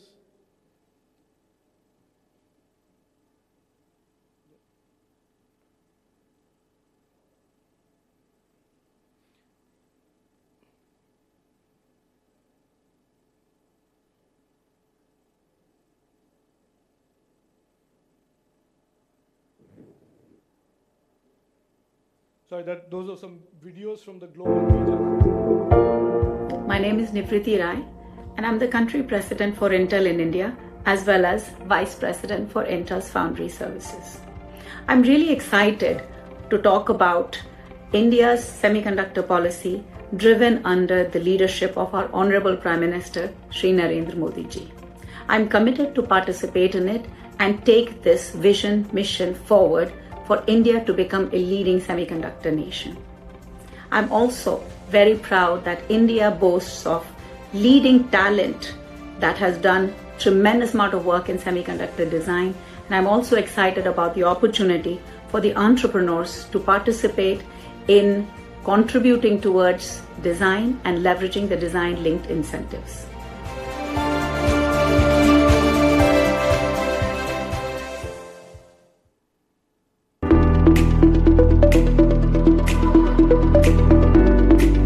Hello everyone, my name is Ankur Jain and I'm the Managing Director of MediaTek India. MediaTek is a global fabless semiconductor company. We are leaders in developing innovative system-of-chip solutions for mobile devices, home entertainment, connectivity and IoT products. We power more than 2 billion devices a year. Indian semiconductor industry is in a very exciting phase under the visionary leadership of PM Modi. We are poised to become one of the largest markets in the world from the perspective of scale and growing demand for semiconductor components. MediaTek is very excited to contribute and take part in India's journey to make India a semiconductor nation. Thank you.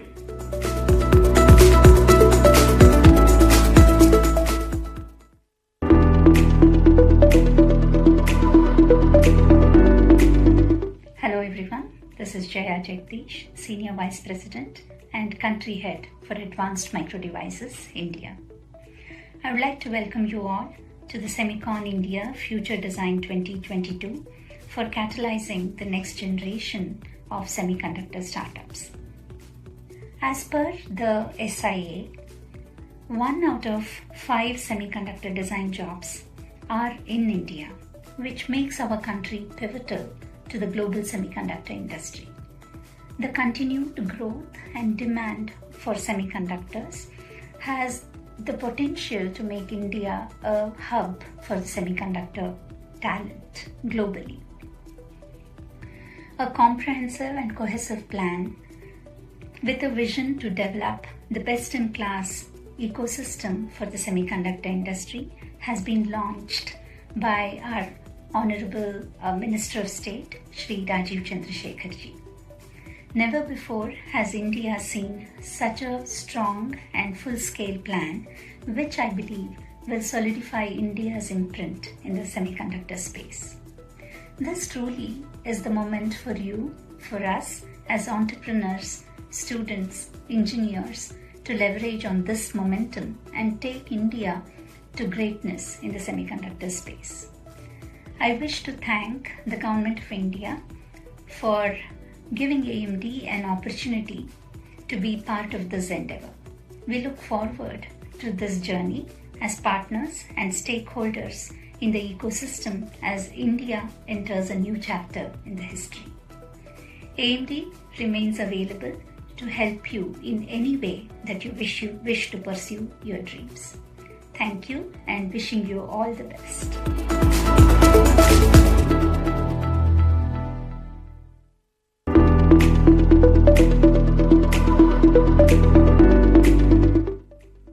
Hi, this is Sanjay Gupta. I am Vice President and Managing Director for NXP Semiconductors India. Today I am very excited to share my vision on the semiconductor policy announced by Government of India under the leadership of Honorable Prime Minister Narendra Modi. At NXP India, we are designing world-class semiconductor chips, IPs, embedded systems, and software solutions for our key customers across the world. Global semiconductor ecosystem already considers Indian engineering community as the inherent and invaluable part of their future strategies. And we believe that this program is going to be instrumental in creating more startups where we can join forces to co-develop and co-innovate the futuristic IPs and futuristic system-on-chip designs. SemiconIndia Future Design Program definitely looks very exciting, and we are absolutely sure this will fuel the growth of semiconductor ecosystem in the country.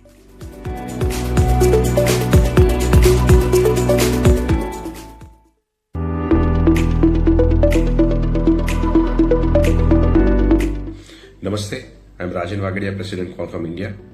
Qualcomm and I are excited about the semicon policy announced by the Government of India under the visionary leadership of Prime Minister Shri Narendra Modi.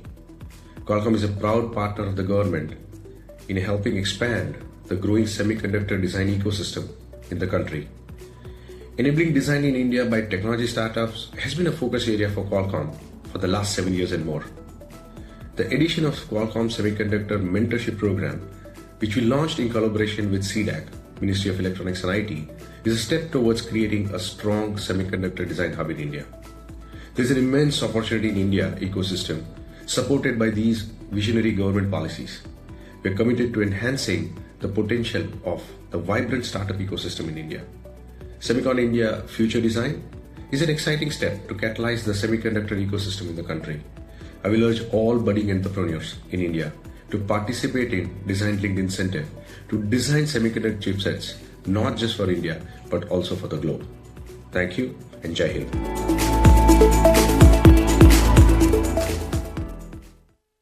Heard from Intel, MediaTek, AMD, NXP, and Qualcomm. 5 of the biggest names in global semiconductor, and all of them saying that we are ready to partner with you to build the next Indian semiconductor startup if you are ready. So who's ready? Very good. Excellent. So like I said, there are many opportunities for you as future design startups to collaborate. There are electronics majors. There are companies in India who are in the electronics space who want to partner with startups. There are design companies who want to partner with startups.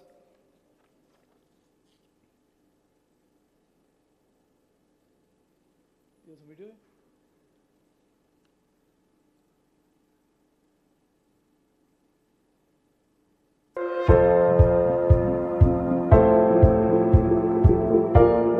The co-founder and CEO at Sankhya Labs. Founded in 2007, Sankhya is India's first fabless semiconductor company.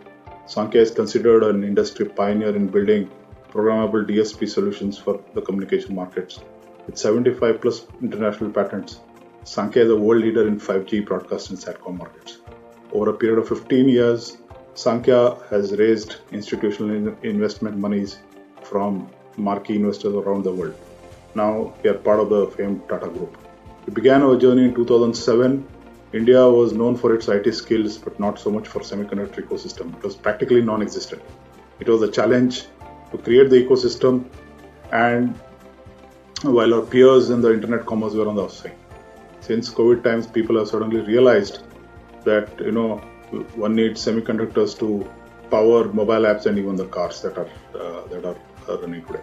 The DLI scheme, I believe, and I truly believe, is a watershed movement for the indigenous semiconductor ecosystem in India. Not many know, but the NTP, or the National Telecom Policy of 1999, led to the creation of the abundant unicorns that we see today in the internet commerce space.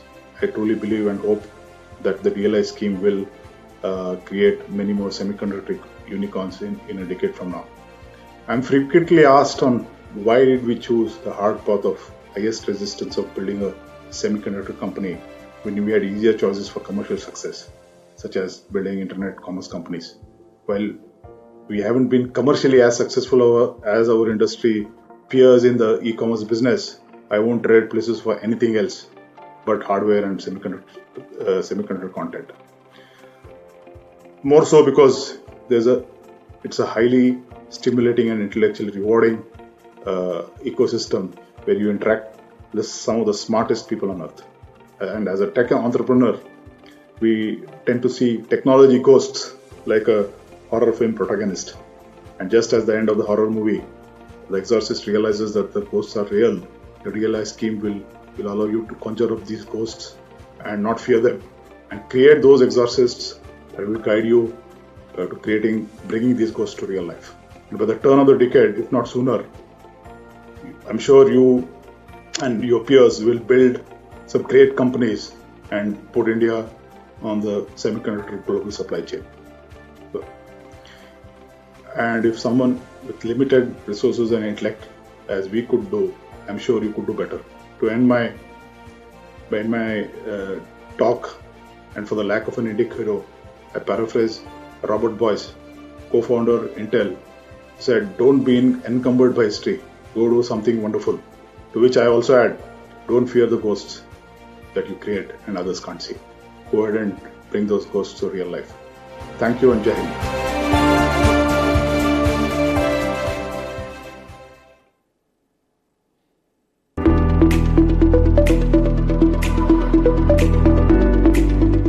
Hi, I am Srinath Sridharan, the co-founder and CEO of Auro Semiconductor, a company that we had established back in 2010 in Bangalore, India.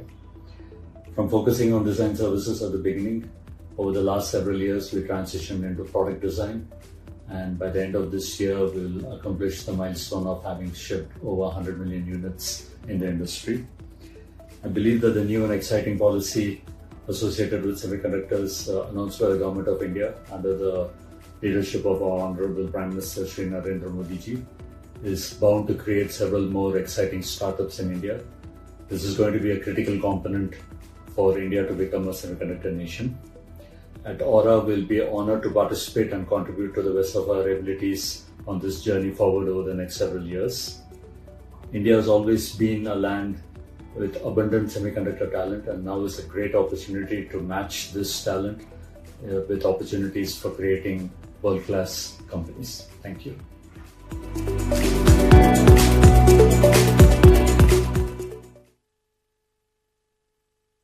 Repeat what was said there. India has always had a lot of talent in semiconductor. Now what we are doing now is working together to make India full of talented semiconductor startups. That is a big difference that we want to achieve through the Future Design program. And one set of videos from those who consume semiconductors, who are looking for talent. Go ahead.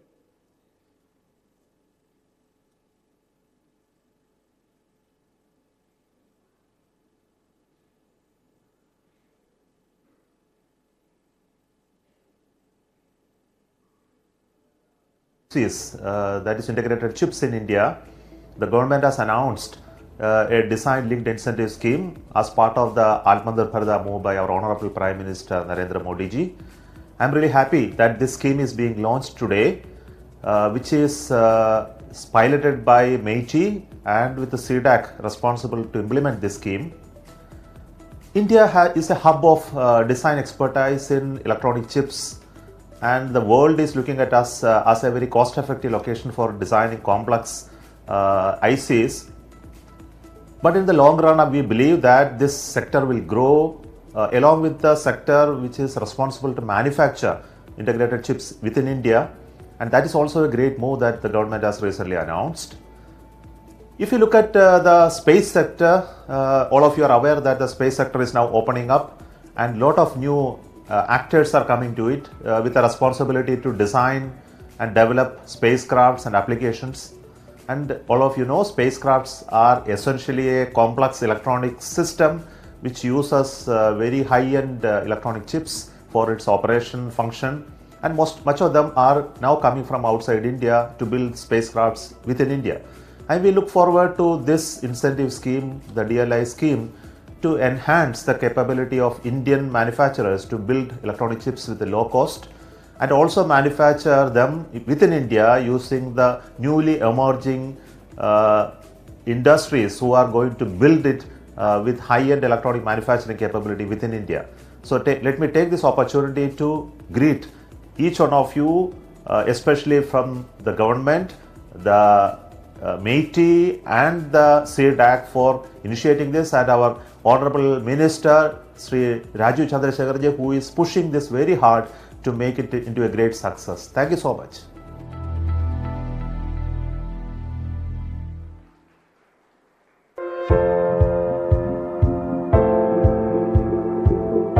I'm really proud of the semicon policy announced by the Government of India, and this is the only time when so much of thrust is being given to the semiconductor technology for self-reliance in the country. I'm the director of Solid State Physics Laboratory SSPL, which is the premier laboratory of DRDO, and it is the only laboratory in India that is covering the complete spectrum of compound semiconductor material growth, device design, device fabrication, measurement, modeling, and then its transfer to technology in production. Presently, going fabless is the only way. In fact, I would say it is a vital step towards self-reliance, Atmanirbharta in semiconductor technology, and inviting young students, young entrepreneurs to design circuits based on any foundry on the globe is something which should be seen as a privilege by these students, and they can actually serve the defense, the space, or the commercial sectors of the nation.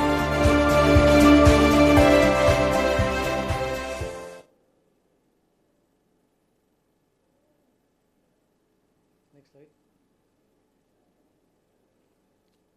Why is the slide not moving?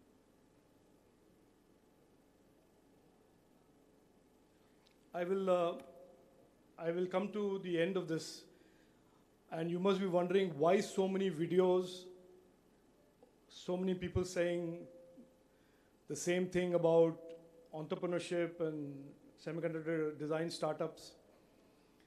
Let me summarize for you and tell you what those videos mean to you as a prospective semiconductor design startup.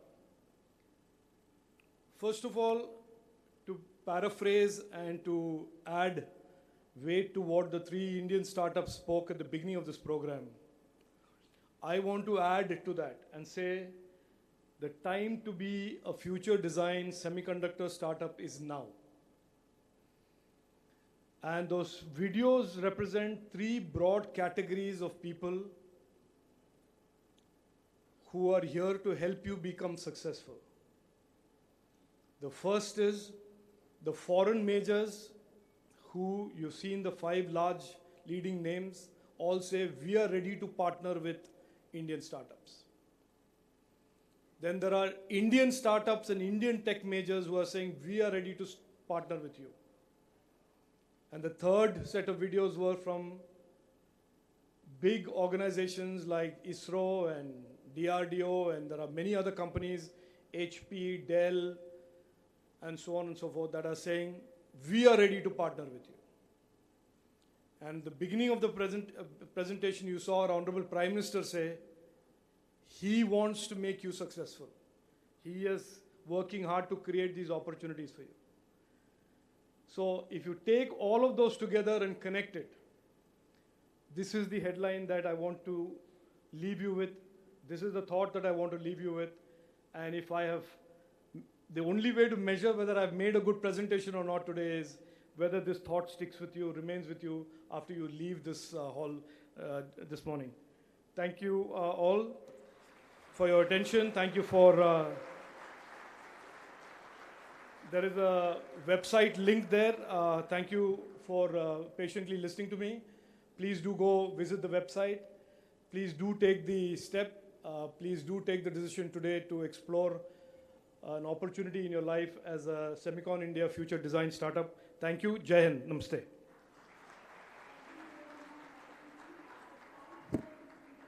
An answer session with the Honorable Minister of State. Can we please keep the applause going?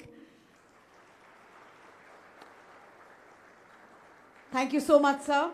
The next segment that we are getting into is looking at startups and hand-holding by the industry. Thank you, sir. India is one of the preferred hubs, leading center for global semiconductor design companies. Most global semiconductor design companies have set up design, R&D, innovation centers in India, owing to an exceptional semiconductor design talent pool making up to 20% of the world's semiconductor design engineers. Almost all of the top 25 semiconductor design companies have their presence in India. To take the story forward, without further delay, I am going to ask the team to help me with inviting individuals for their views and to talk about how the ecosystem is being created to enable such initiatives. I would now like to, with the help of lovely technology that we have, invite Sanjay Gupta ji, Country Manager, NXP Semiconductor, who's going to be joining us over Zoom. Sanjay sir, over to you. Can you hear me, sir? Yes, I can hear you. Thank Great, you very sir. much. It's over to you, Sanjay sir. Thank you very much. And I'm truly excited to be part of this momentous movement with the launch of SemiconIndia Future Design. And I must thank the entire country leadership team, starting with Honorable Prime Minister Narendra Modi ji and Minister of State Rajiv Chandrasekharan ji for leading it from the front and driving it so hard. I truly believe that this is India's time, as Rajiv ji said earlier. We are truly at an inflection point where everything seems to be aligning together with the industry, with startups, with academia, and most importantly the push from the government, because that encouragement and that major force is making us all believe in this new India and be as proud Indians. We can see the change on ground. We can really feel it. So something that was never felt in last 25 years in my professional career. I can clearly see the vibes are so positive to take India to a destination where it belongs. And if I may quote, some of the historical research that with the recorded history, 2000 years back, India used to be the #1 economy in the world in the era just before the first industrial revolution. And for obvious reasons, we could not participate into the first and second industrial revolution. But in today's time, when we are talking about industrial 4.0 and 5.0, IoT, AI, right, where the technology barriers are broken and geographical barrier don't have any significance. The only thing you need is the will, is the commitment, and to have the inspiration coming right from the top, from the country leadership. We are actually at a momentous point to make it the changing point in the history of India. And I have no doubt that we will be the nation to reckon with in times to come. Now, coming back to this specific SemiconIndia program, the way different policies and programs have been laid out, it's undoubtedly one of the most ambitious program and one of the most benchmark in terms of the facilities, the felicitation that is being provided to everyone, most importantly to the startups. And I truly believe that the orbit change happens with the atomic shift from one orbit to another by a force, and that force is actually the policy, the SemiconIndia policy, and the kind of DLI scheme that is encouraging all the startups to design in India, of course followed by Make in India, but design in India driven by innovation is going to be the key change agent. And from NXP, I can tell that we are very excited to participate, to co-innovate and co-develop with Indian startups, Indian entrepreneurs to recreate the history for Indian semiconductors. Talent is absolutely the wonderful asset that India has. You know, as the data says, India will remain the youngest nation for next 50 years. And this youngest nation, as a demographic profile, as Prime Minister Modi says, is our asset. And the whole multinational companies are leveraging this talent. And it is a time that this talent can be leveraged, for creating, the multinational companies coming out of India. And this is why we are so excited. From NXP, just to give a brief reference, we are already started working on a couple of key significant programs like Startup India Challenge Program. We are participating with IIT Roorkee with the Fab CI to build an incubator and acceleration program for last couple of years.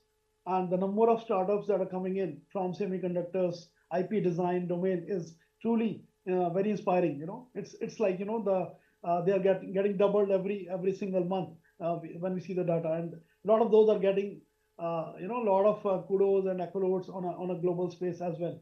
So we are truly in the right direction, and we'll just reinforce our commitment that it is our co-destiny to grow together, and like any other global company, NXP is committed to participate and to run in this journey together with Government of India, and with full commitment that we will do everything possible to make it a big success and make it proud for generations to come. So with that, I once again congratulate everyone on SemiconIndia Future Design Program. It's a wonderful program, never seen before, and wish you all the best to participate wholeheartedly, and we are right behind you to support you in case you need any help. So thank you very much. I also request Team SemiconIndia to help us with the volume, because I understand this is Zoom, but this is barely audible. So if you can just figure out some way that the volume can be a little better. I'd like to invite Chitra Hariharanji, Engineering Strategy Head, Intel, who's also going to be joining us over Zoom. Good morning, everyone. I'm hoping I'm audible over there. First of all, my apologies for not being able to join you all in person. I mean, I could really feel the excitement even sitting here. Thank you so much, Rajiv ji. I mean, your talk was so inspiring, and then I could take so much of nuggets, and then so much that I could learn about whatever you've done in the past also today. Okay, with that, let me just say the era of design that we are in today, there is humongous of opportunities that we are all foreseeing, because we are into the era of doing designs by disaggregated architectures with chiplets and getting workloads distributed across the course where it would make sense, and then humongous amount of the customization, right? So the thing that I want to say here is, I mean, this opens a lot of avenues for doing design in a very differentiated way. That would mean a lot of new IPs that can come, like how Sanjay mentioned, how Rajiv ji mentioned. There is humongous opportunity for co-creating the IPs, co-developing the IPs that could be targeted for the required optimization and then the customization that our esteemed customers are all looking for, right? So the point is that the design trends that we are now seeing are so unique, that are opening up new world of opportunities. So I would really urge all the people sitting over there, right? The students, to unleash the opportunities ahead of you. Having done 4 startups by myself before joining Intel, I'm really envying that you are all in a time when everything is kind of conducive so for you all, right? I mean, to step in and then to accelerate and then to kind of take India to a different level and stuff like that, folks. Right. From Intel side, you have all seen our leaders extending the wholehearted support, right? I mean, for the innovation, for enabling the startups, anything that you have, right? Intel is already into doing this plug-in alliance, wherein they are partnering with the consortium of companies and academia, and then any startup that has the brightest idea can land in here, and you will be able to scale and then provide you the best avenue for growth and everything. Now, with this future design scheme announced, I really feel that we can collaborate more and then do more and then see how the extended and then the collaborative effort can take us to a new heights, folks. Okay, so big congratulations to Meiti and team. I mean, it has always been a pleasure to interact with the Meiti folks. I always feel like, these days when I interact with Meiti folks, it feels like interacting with our industry colleagues. Right. With that, a big congratulations, and then a kind of an open invitation for all the students to kind of collaborate and innovate with us to take India to the next level, folks. Okay, thank you. Thank you so much for the opportunity. Thank you so much, Chitra ma'am. And now I'd like to call Sumit Goswami ji, Senior Director of Engineering at Qualcomm, who's also going to be joining us over Zoom. Inviting me.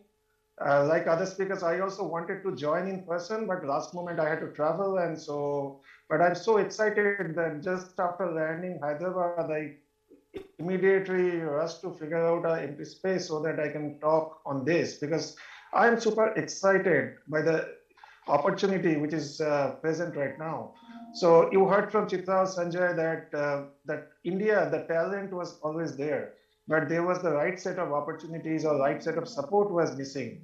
And that support is available right now. Thank you to our Government of India, MeitY, Honorable Minister Rajiv ji, for arranging such all the different possibilities and throwing it in front of the wider audience who are here so that people can innovate on that. So if you talk about me as an Indian semiconductor professional, I'm super excited because semiconductor design process is always capex intensive. Say you take EDA licenses or you take post-silicon labs, it is quite capex intensive. It is not easy for any startups to survive.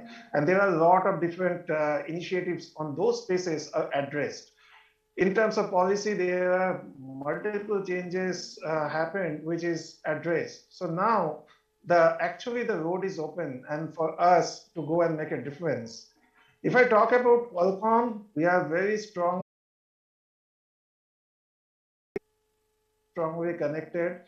In SemiconIndia Design Conference, Qualcomm partnered with MeitY and we announced a program called QSMP, Qualcomm Semiconductor Mentorship Program.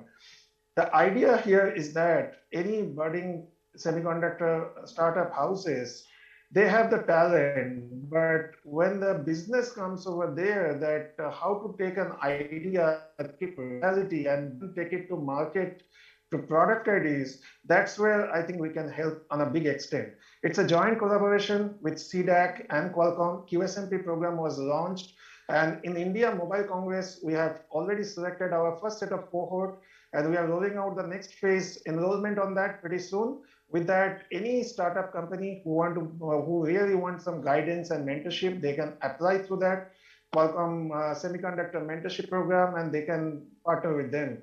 Now, what we offer on that as a Qualcomm is the leader fabless semiconductor company. They have immense talent on the semiconductor design process, chip design in general. And apart from that, there is a strong expertise in the field of sales marketing and how to take a product to the market. So all aspects we can help and mentor. And so why do we have to design this kind of program? The reason is that when we saw that there is such a great initiative done by Government of India, we thought it is our responsibility to come up and with a program to help us out, all the budding, all the semiconductor professionals who really want to make a difference in the startup space.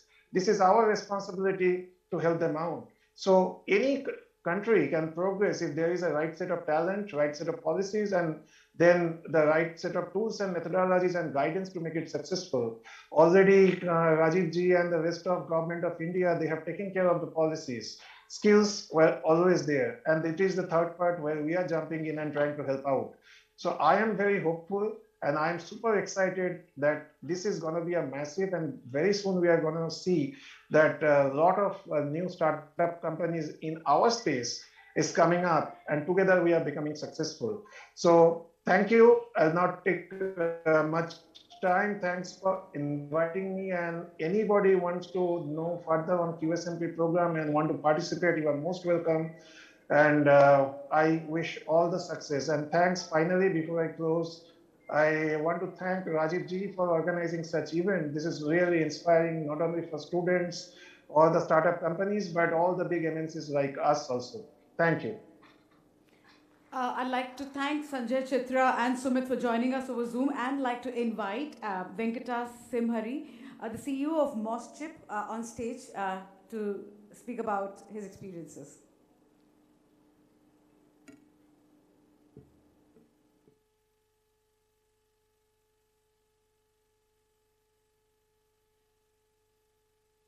Good afternoon, everyone.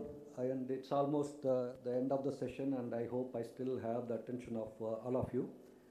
I will keep it short. As I was introduced, I'm the MD and CEO of Moschip Technology. And let me make this statement. Moschip is the first and true fabless product company out of India. It was founded by two gentlemen who came back from Silicon Valley. It was headquartered in Hyderabad. And we designed these chips. They were fabricated in UMC, Taiwan, and they got them tested, packaged there, and they shipped millions of them all across the world. And I mean, we had actually 20 different products. Most of them were connectivity products. And we had customers like Sony, IBM, and believe it or not, the Moschip's product went into Airbus 350. So, I mean, this is the type of companies we are trying to recreate now, have more and more of them, and the whole idea of DLI scheme is for making this happen. So, Moschip has a good, as I said, right now it has a good success story as a product company. We went IPO around 2002, and trust me, we are still trading on Bombay Stock Exchange. So, what Moschip is doing is a slightly different story. I will come back to that later. So I started my career in Silicon Valley and worked for a couple of large companies. I did work for AMD for some time. Then this entrepreneurial bug, kind of bitten me. I started a design services company, and later an IP company. And then that company got merged with Moschip, and I kind of moved to Hyderabad. So one thing that really motivated me to take up this job, Moschip is the only company in India that had the DNA to actually build products and take them to production. So these are not very complex chips, I kind of agree, but the India needs these kind of chips as well. And Moschip has demonstrated that we can make them happen. So if I look outside Moschip, we have so much design talent. We've been boasting that we have 20% of the design workforce in India today. So how do we enable them to build products? Not another design services company and again supplying talent to multinationals. Then the semiconductor policy was announced earlier this year. The budget was $10 billion. It is quite significant, quite impressive. I believe this is the game changer for India. At the Semicon conference earlier this year, our Honorable Prime Minister Narendra Modi ji, he gave a speech about Atmanirbhar for semiconductors. It was really, really inspiring.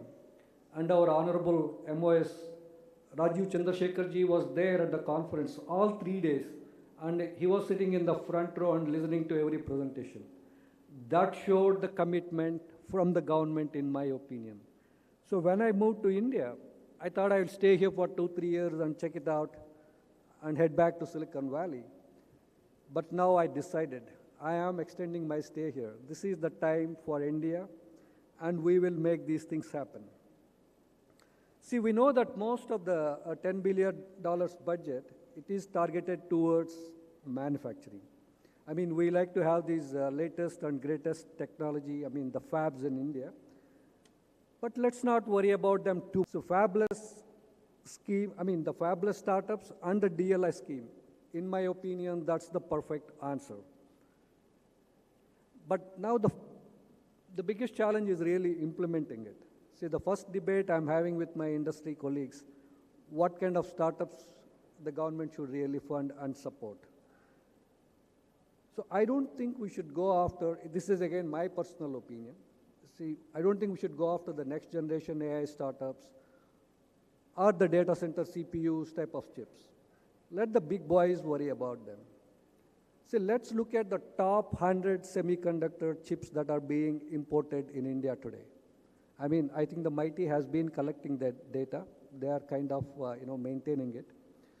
And leave out all the CPUs, GPUs out of there. And look at the chips like smart meters, the EV vehicles, the automotive applications, and even some LED driver chips. Few months ago, I was visiting this EMS facility in Delhi.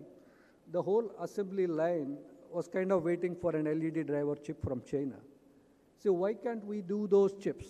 I mean, these are some simple low-hanging fruits. I mean, they don't sound very exciting, but this is something the government needs. There is an immediate market for those. Similarly, the smart meter chips. So to again do all these products, we do need an ecosystem. All these startups, they need EDA tools. And see, right now we have some incubation centers in the country, the Fab CI out of IIT Hyderabad, the SAFL in Bangalore. So they're all trying to acquire these tools on their own. So I think this is where the MIT can step in. They can create a national database or a grid of EDA tools and provide seamless access to the the startup companies.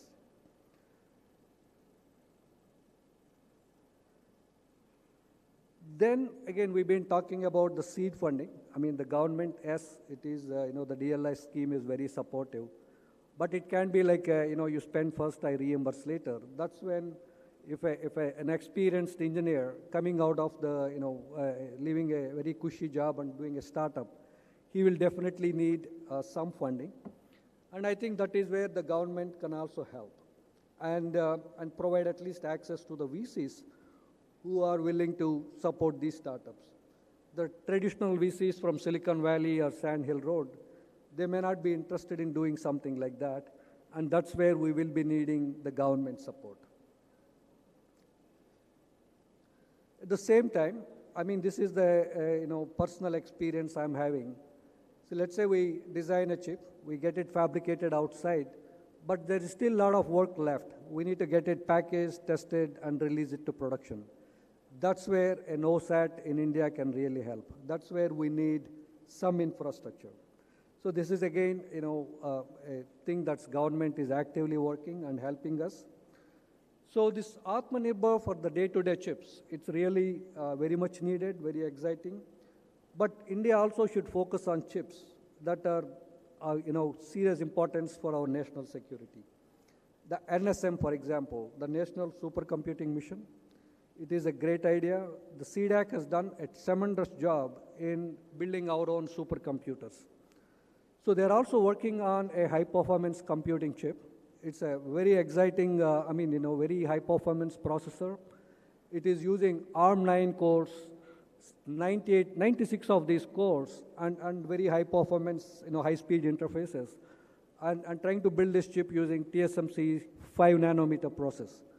This is an exciting project, and I really thank MIT for supporting this. Again, our Honorable Minister, Rajiv Ji, we want to execute this chip under your, leadership. And again, I'm proud to say that MOSCHIP is, a shortlisted to execute this project, and we love to make this happen for India. And see, the next generation supercomputer in India can be built with our own processor. These are some things that can be done.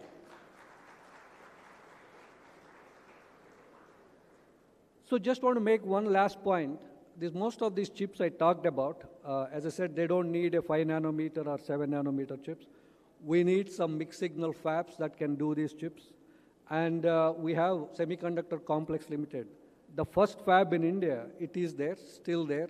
And we think it is a hidden jewel. I still feel that we can take that fab and commercialize it and make, all these chips I've been talking about.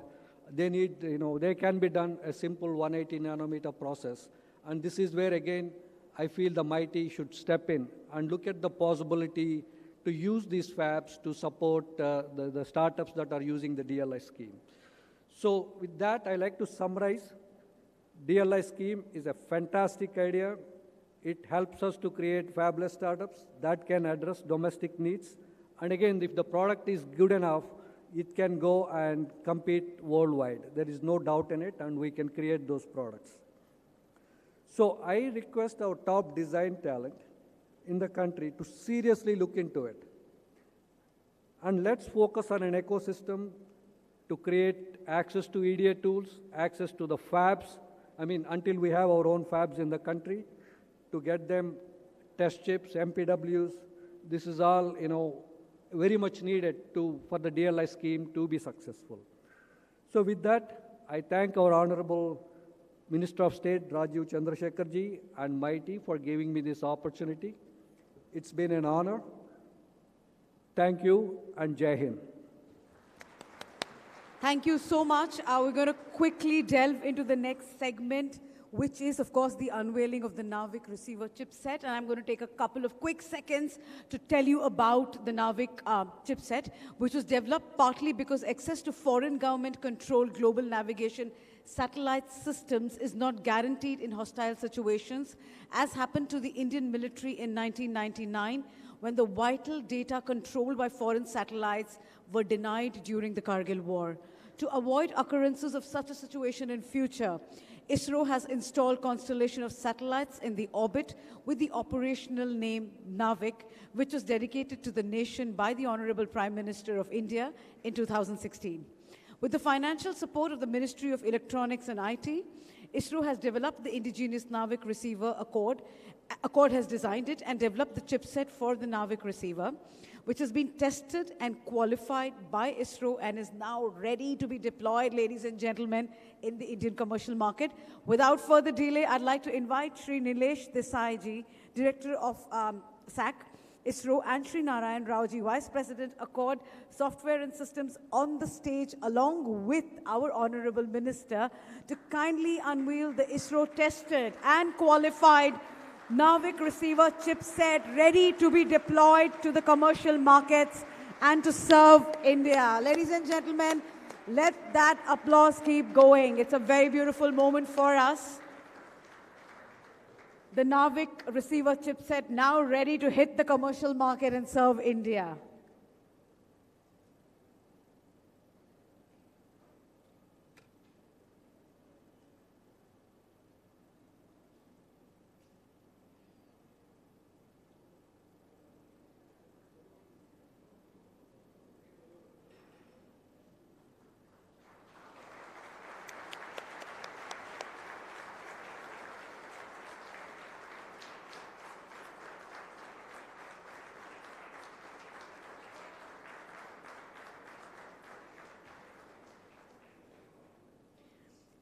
I request Shri Narayan Rao to felicitate Rajiv ji with a beautiful plaque which has the NAVIC receiver chip designed by Accord.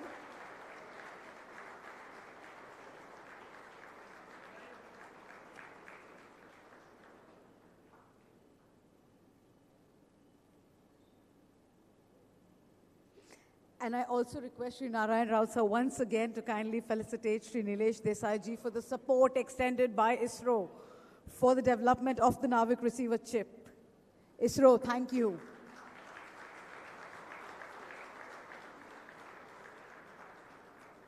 Rajiv sir, I'll have to request the minister to sit on stage if that's okay.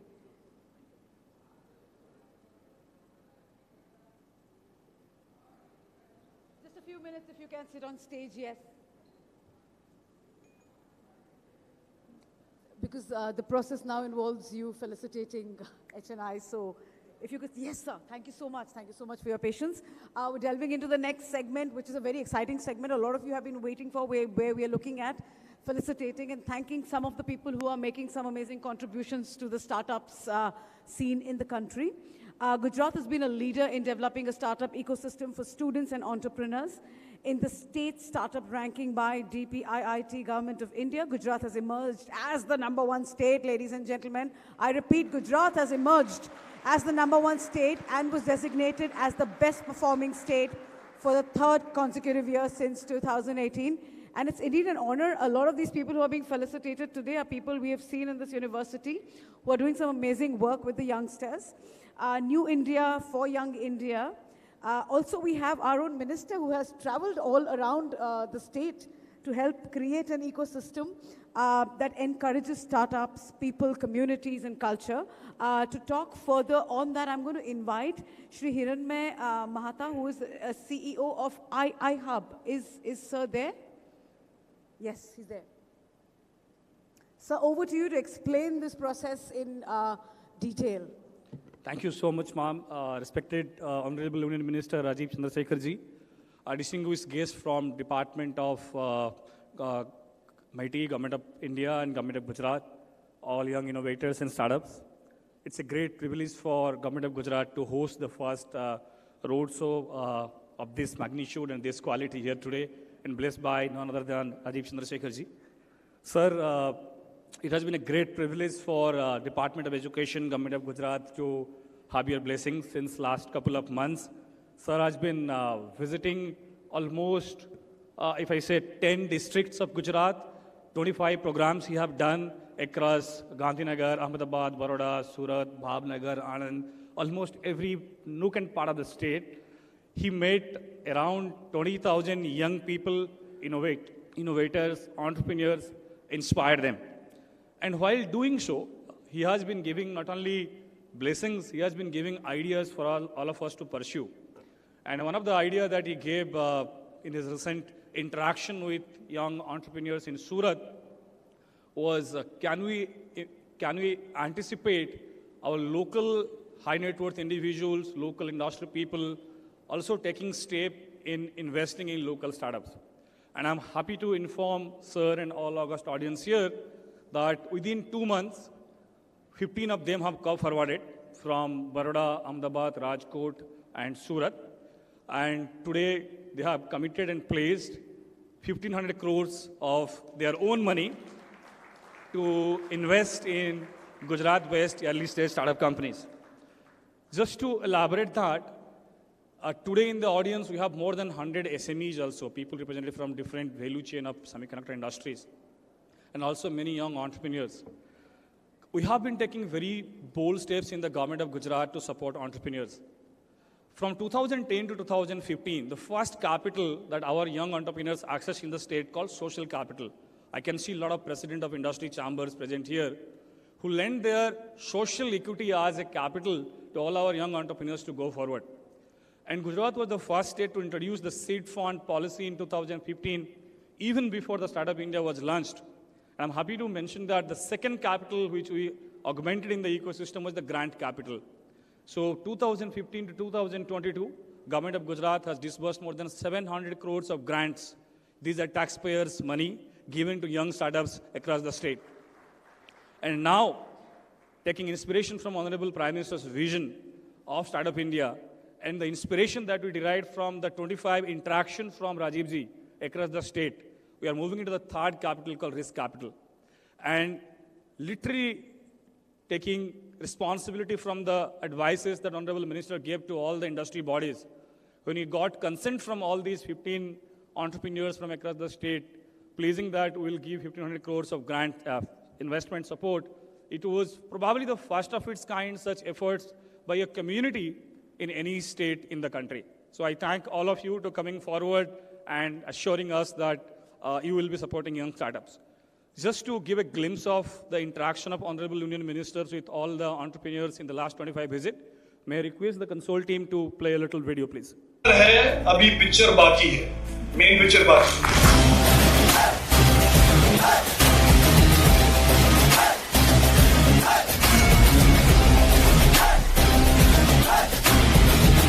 Our focus mission that the Honorable Prime Minister says that every Indian youth must get connected to and must have an opportunity to pursue an opportunity in this whole digital technology space. 16-year-old and 18-year-old knows more about technology than a 50-year-old can ever know. Semiconductor हो या electronics हो या drone हो या artificial intelligence हो या space travel हो, we are today reimagining our ambitions, saying हम करेंगे और करके दिखाएंगे.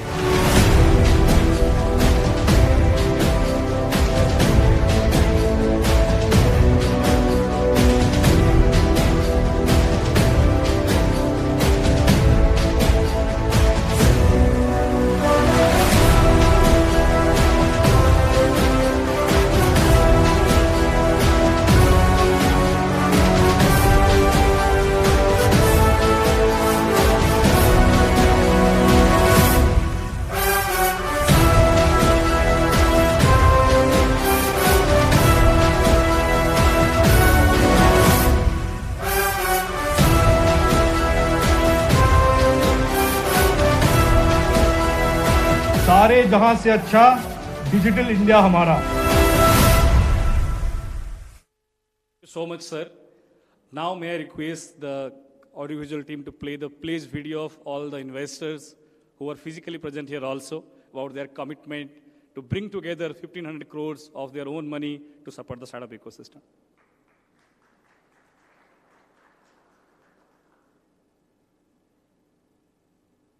Startups are not a fashion anymore. It's the new normal.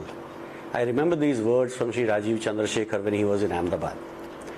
This can only happen with the basic system changes in the reforms that have been made under the leadership of our Sri Narendra Modi ji in the last 8 years. My name is Vilap Singh Jadeja and I'm a partner at Open Book VC. We invest in startups at the seed stage, at the pre-seed stage, and we also venture build them. We have been investing into this industry for the last 5 years now, and we look forward to investing more than 100-150 crores in the next 5 years into the Gujarat ecosystem. Gujarat is a land of entrepreneurs. They have built entrepreneurs. People have grown out of Ahmedabad, and it's an inspiration to India and the world. Students who want to go to the next level, we help them with technology, we help them with mentoring, we help them with the mentoring support, and we also help them with the funding support. That's what Open Book VC does. Pleasure to be here. Thank you so much.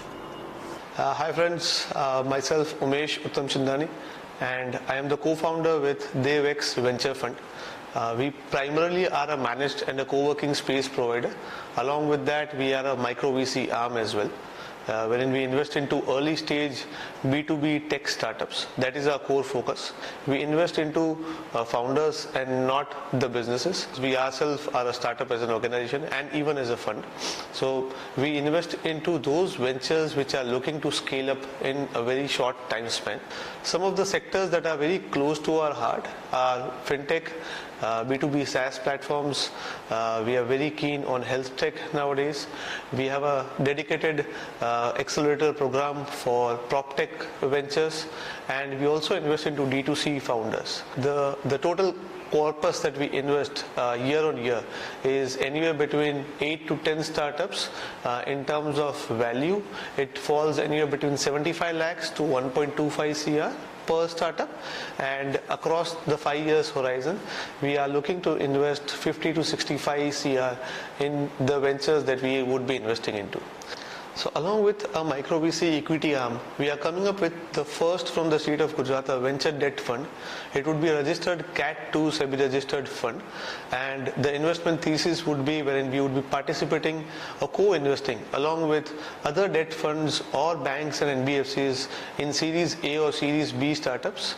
The total corpus of the fund would be 175 CR. We are very keen on investing from the state of Gujarat and very bullish on the innovations that are coming from the state and the opportunities that it is creating for us. Thank you so much and look forward to meet all of you. Hi, I'm Shaival Desai.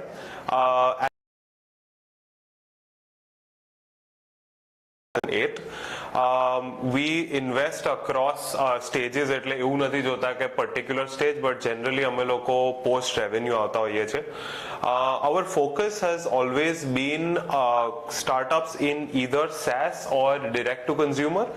Overall જોઈ રહ્યા છે કે ગુજરાતની ecosystem જે રીતે develop થઈ રહી છે ને અહીંયા એકચ્યુઅલી ગુજરાતીઓનો ધંધો કરતા આવડે જ છે. અમે લોકોએ we have seen the journey આખી કેવી રીતે સ્ટાર્ટઅપ્સ ઇવોલ્વ થયા in Gujarat over the years and we are genuinely seeing the kind of founder and the kind of companies that are coming out of Gujarat are truly exceptional, especially now with Gift City coming in and a lot of incubators getting together. I think હવે ecosystem એક maturity stage પર આવી રહી છે.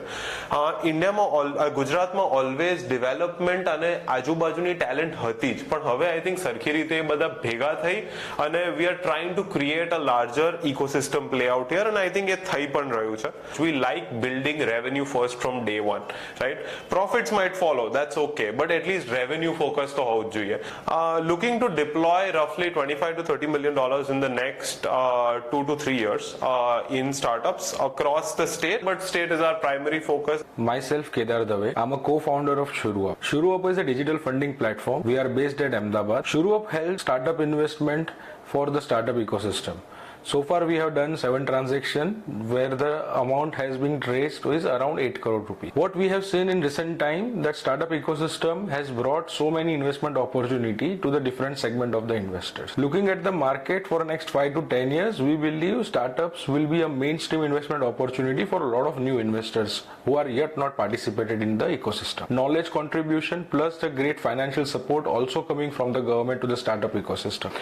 The vision where we see India will be one of the major source of startup generation in next 10 years, and that will help the country to solve all the problems in a grassroots for the country. We see a great modality between a rural and a urban economy which runs parallelly in this country, and startups will be the great example of that. We see a great opportunity coming in a future for next 5 years where as a team we believe we'll be somewhere around investing 50 crore rupees into the startup ecosystem.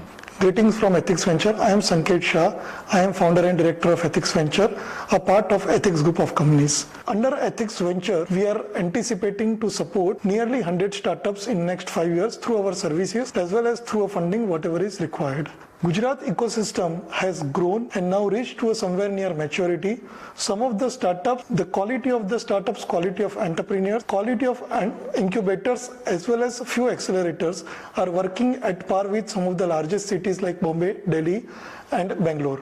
Vision of our Prime Minister Shri Narendra Bhai Modi, what we believe is supporting the right entrepreneurship as well as the skill set will take India to a next level. With the same feeling, we are ready to support all these ventures by providing handholding, funding, mentoring, venture building support, distribution network, as well as sector-specific expertise at each and every stage, and trying to take them to a next level of their journey. Thank you. Hi, my name is Dravya Dulakia, founder of Dulakia Ventures. Dulakia Ventures is an investment arm. 2 years we've ventured out in early stage investments where we've been supporting early stage startups from idea stage to Series A stages across sectors. So we've invested in about 50 companies in last 2 years across 16, 17 different sectors where we've deployed about 80 crores in last 2 years, and we look forward to continue that in the coming days as well. As we strongly believe in our Prime Minister's vision that startups are going to shape Indian economy in the next decade, which they also call it Techade. So tech companies will really shape up future, and we want to be part of it and contribute in our own ways. And eventually setting up a fund where, awareness about venture capital, early stage investments is spread across and more people can join, contribute in their own ways. Myself, CM Mayank Desai, co-founder of Unisync Angels, a Surat-based angel network of investors. As our Honorable PM Shri Narendra Modi ji has said that startup is a backbone of New India. I, along with my co-founder Kashyap Pandya, believes in PM's vision of New India. Unisync is going to invest 100 CR in 100 new startups during next 5 years. Let the New India shine ahead. Next 25 years is an Amrit Kal for all of us. Let's make India the best. Thank you for this opportunity. Excited to speak on behalf of One Finance and our endeavor promoted by Marwadi Chandarana Group. As a startup and an ecosystem, we are happy to be setting up a AIF, Category 2, for the startup ecosystem in Gujarat and India. We are looking to commit 25 crores of capital in the next couple of years and subsequently growing this as well. Gujarat has been a special place. We see a lot of potential with entrepreneurs. With the university, I get to interact with students, faculty members and professionals who come in and engage with the community. And I think it's an exciting time and place in India.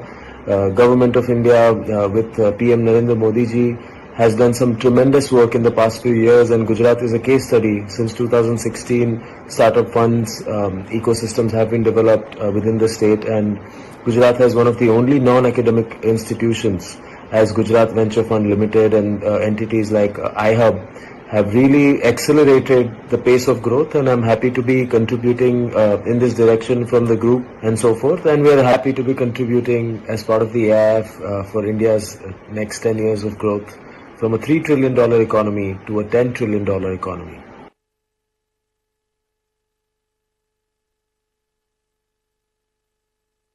Mentioned in one of his speech, which we all liked, ये तो सिर्फ trailer है, film अभी बाकी है. So in 2 months of inspiration that we derived from him, we could pull together a 1,500 crores of commitment to a local ecosystem.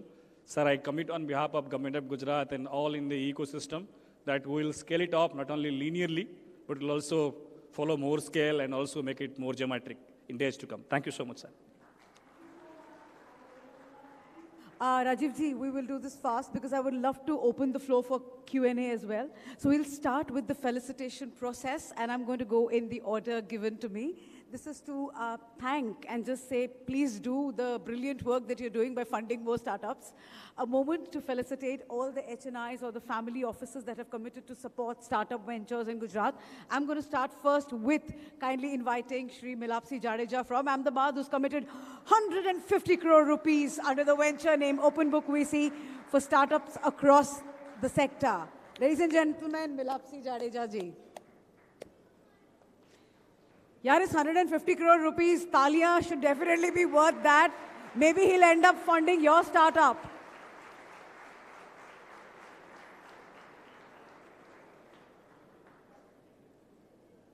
Thank you so much, Milab bhai. I'd like to call Umesh Uttam Chandani ji from Ahmedabad, who's committed to 200 crores under the venture name Devex for fintech, D2C and healthcare startups. Ladies and gentlemen, Umesh ji. यार हम बड़ी कंजूसी कर रहे हैं तालियां बजाने में.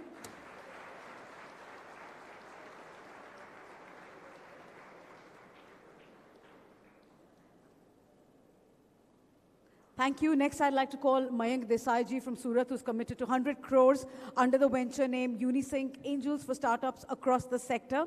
And I think Jay Joshi ji is going to collect the certificate on his behalf.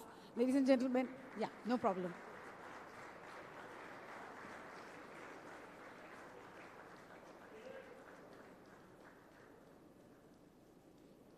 Thank you, Jay. The next I'd like to call Kedar Dave from Ahmedabad, who's committed 50 crores under the venture name Shuru Up for startups across sector. Ladies and gentlemen, Kedar Dave ji from Ahmedabad.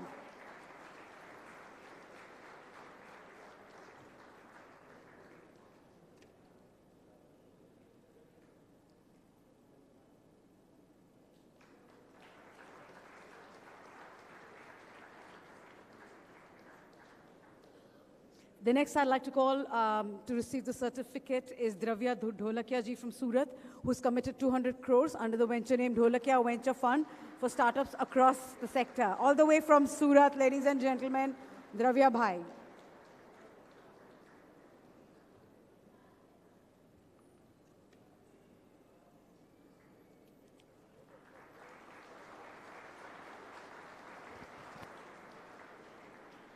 I'd like to call Ketul Patel sir on behalf of Shaival Desai from Ahmedabad.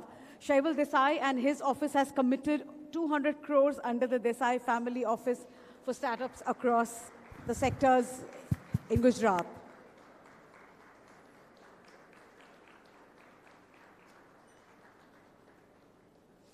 I'd like to call Shri Nirav Mandirji on behalf of Govind Bhai Dholakia from Surat, who's committed 200 crores under the venture name Pure Capital for startups across various sectors. Ladies and gentlemen, Nirav Mandirji on behalf of Govind Bhai Dholakia.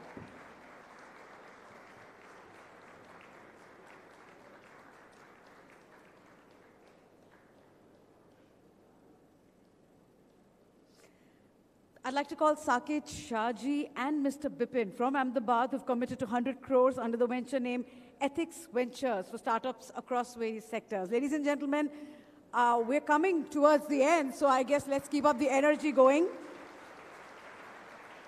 Saket sir.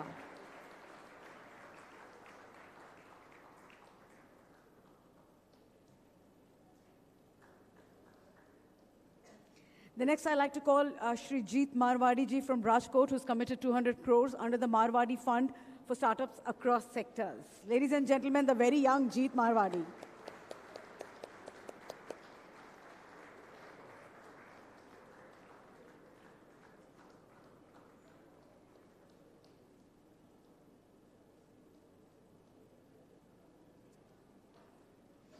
And last on our list today is Shri Nirav Dhahad ji from Ahmedabad, who's committed to 150 crores under Pramod Kumar Dhahad and Company. I'd like to request Siddharth Iyer on behalf of Shri Nirav ji to kindly collect the certificate.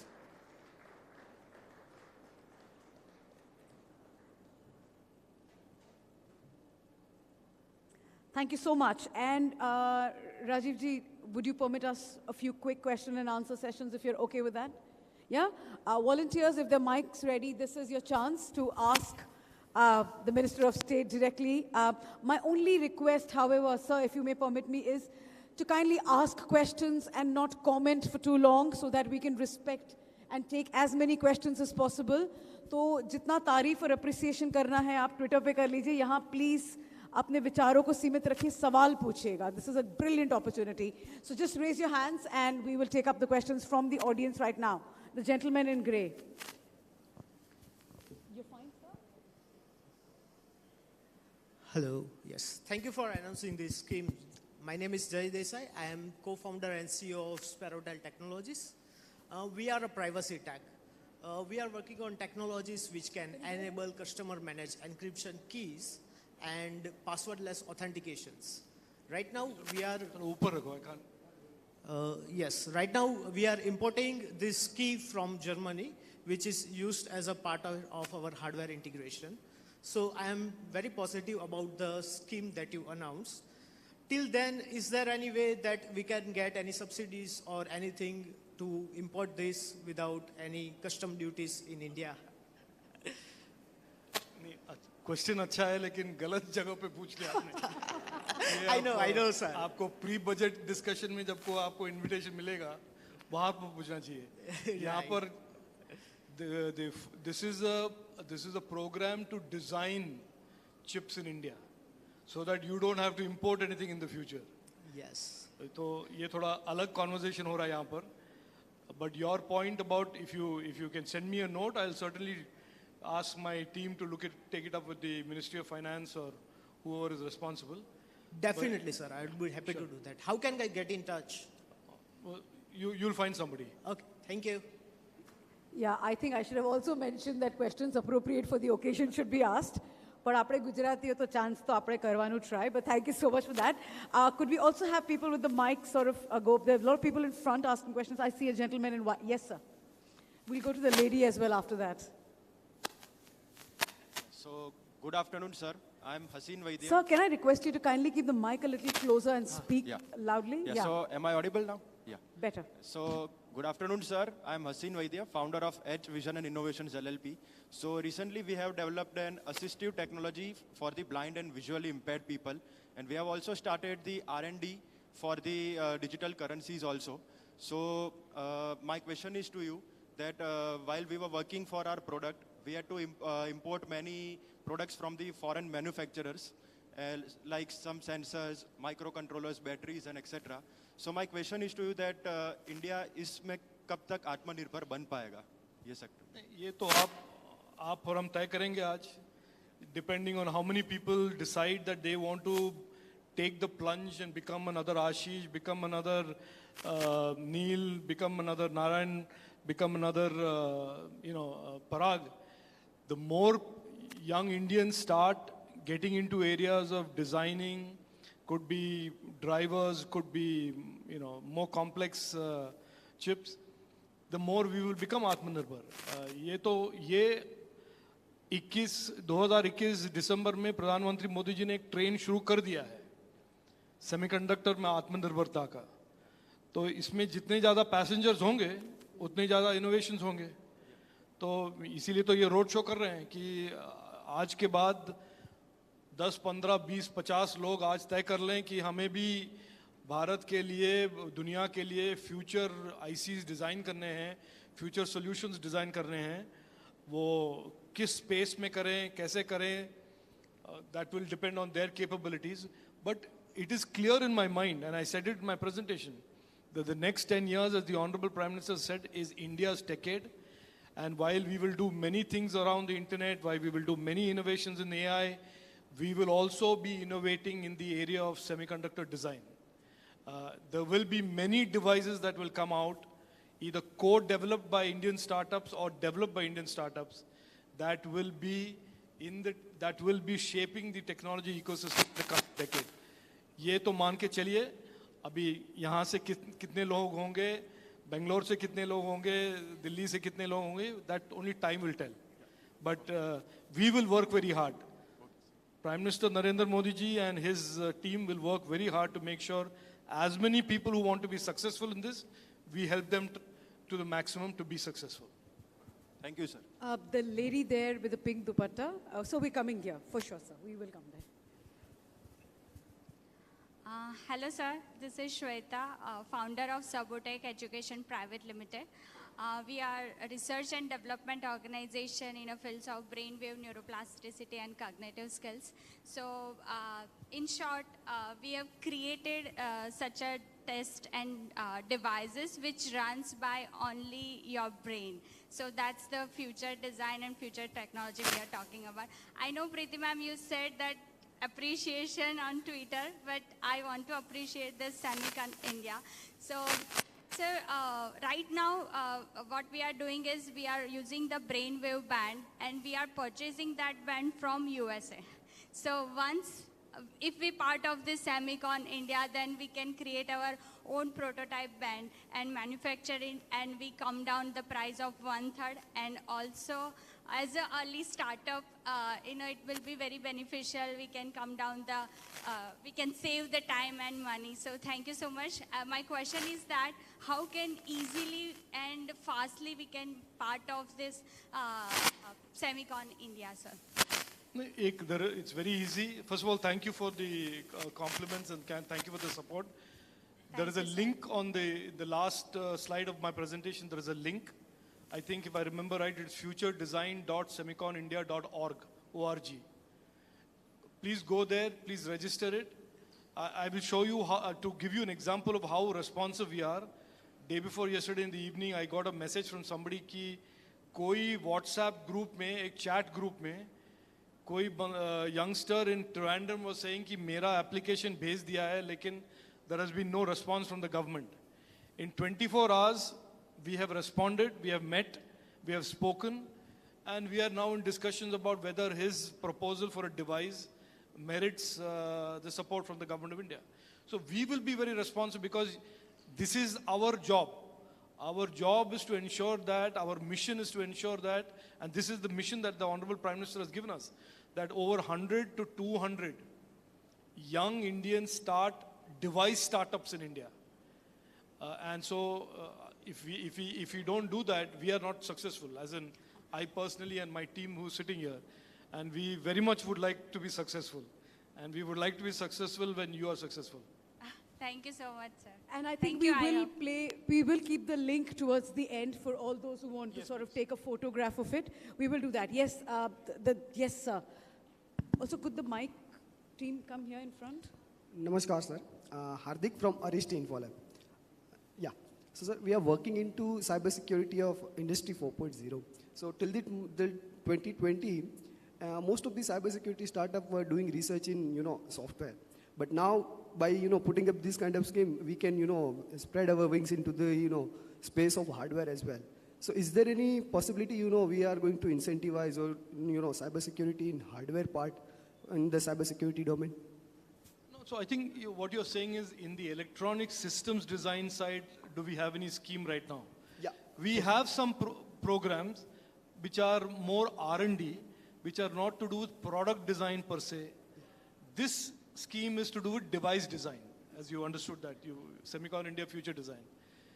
It is our Prime Minister's vision and mission also, and he has said it multiple times, कि हम products भी design करें. Electronics तो हम अभी grow कर ही रहे हैं, but to large part these products are not Indian products. They are Apple, they are Samsung, we are manufacturing them. So innovations in electronic system is also going to be a big part of the next 10 years, this India decade.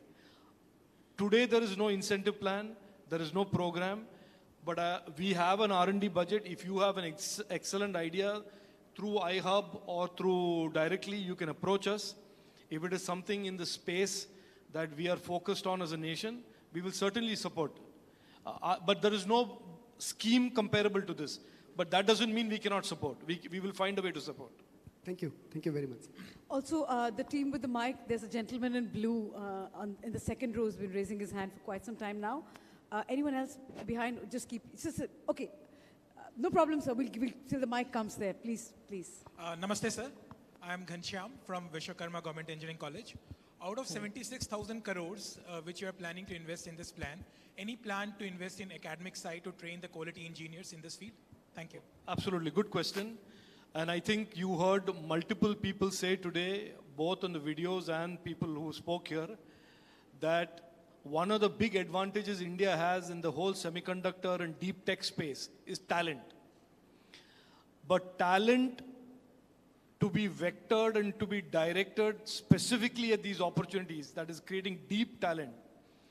Uske liye, for example, in Semicon, there is a future skills program that will be shortly unveiled in terms of what kind of degrees, dual degrees, degrees with certification, certification with degrees, that whole ecosystem, including semiconductor research, we will be rolling out very shortly.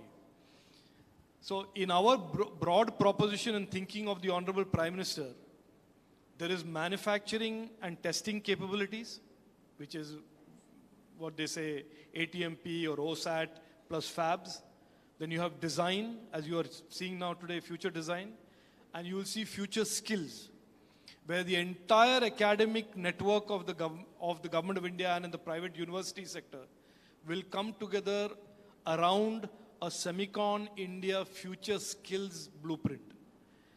So that we create talented, focused talent, deep talent in multiple areas of the semiconductor and electronics ecosystem, not just for India, but for the rest of the world. Because there is a huge talent shortage across the world in this space. So good question.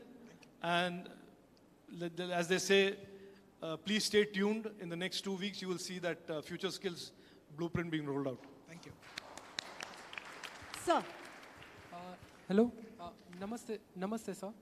Myself, Amit Gohel. I'm a co-founder of IoT device manufacturing. Sir, could you speak a little louder? Hello, is it audible now? Yeah, yes. Yeah, better. Myself, Amit Gohel. I'm a co-founder of a IoT device manufacturing company named Elix.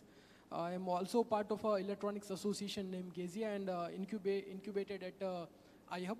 So I was a design engineer at the beginning of a career, and now we have 1 or 2 successful products based on the FPGAs.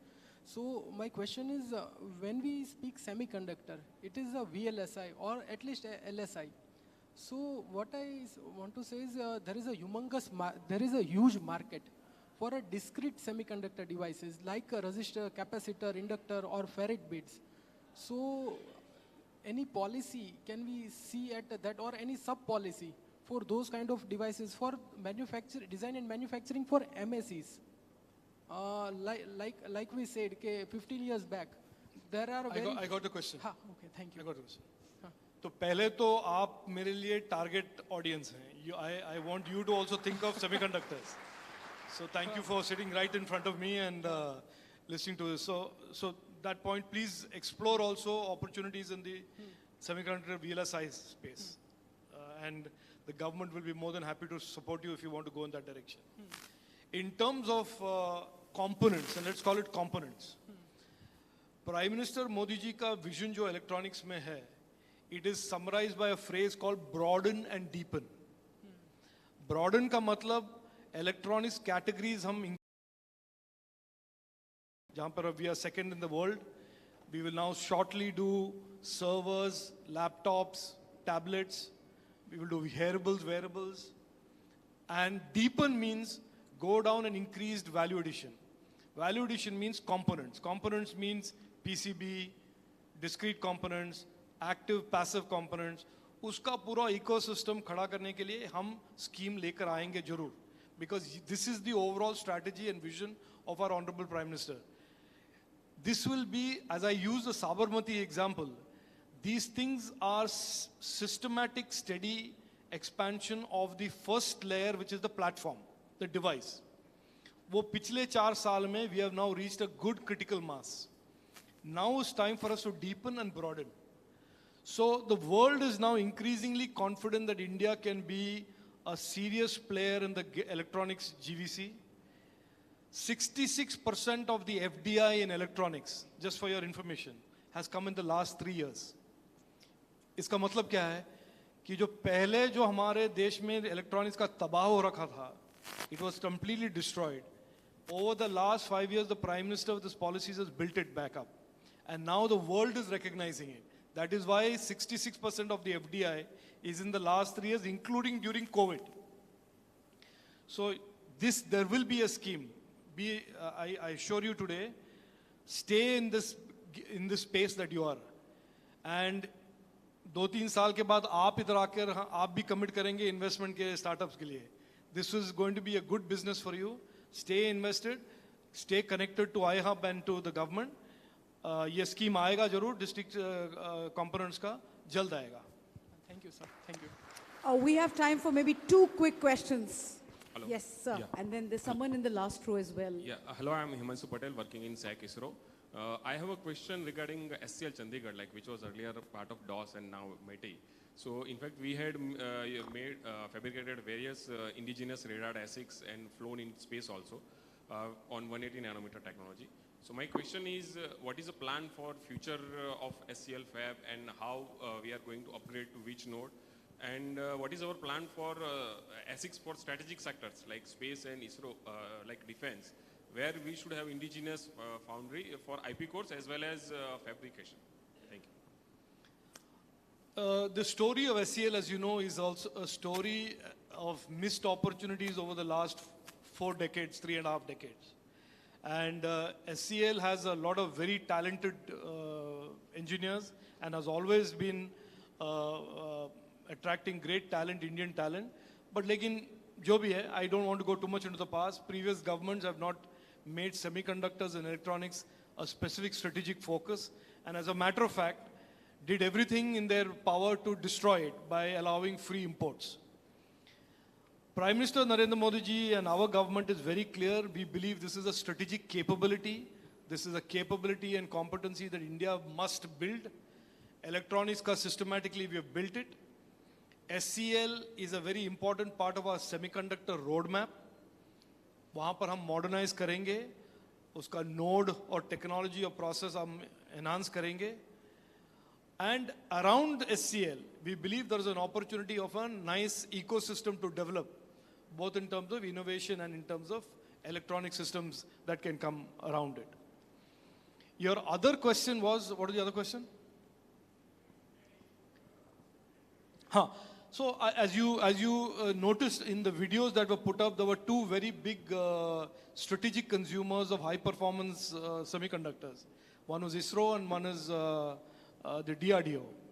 And it is clear, I think that the siliconization, the ability, the need for more and more sectors to take logic into silicon, logic into other types of semiconductors, the types of changes that are happening and opportunities that are happening, whether it's in space travel, whether it is in battlefield, in terms of battlefield management, all of them require high capabilities in terms of the components.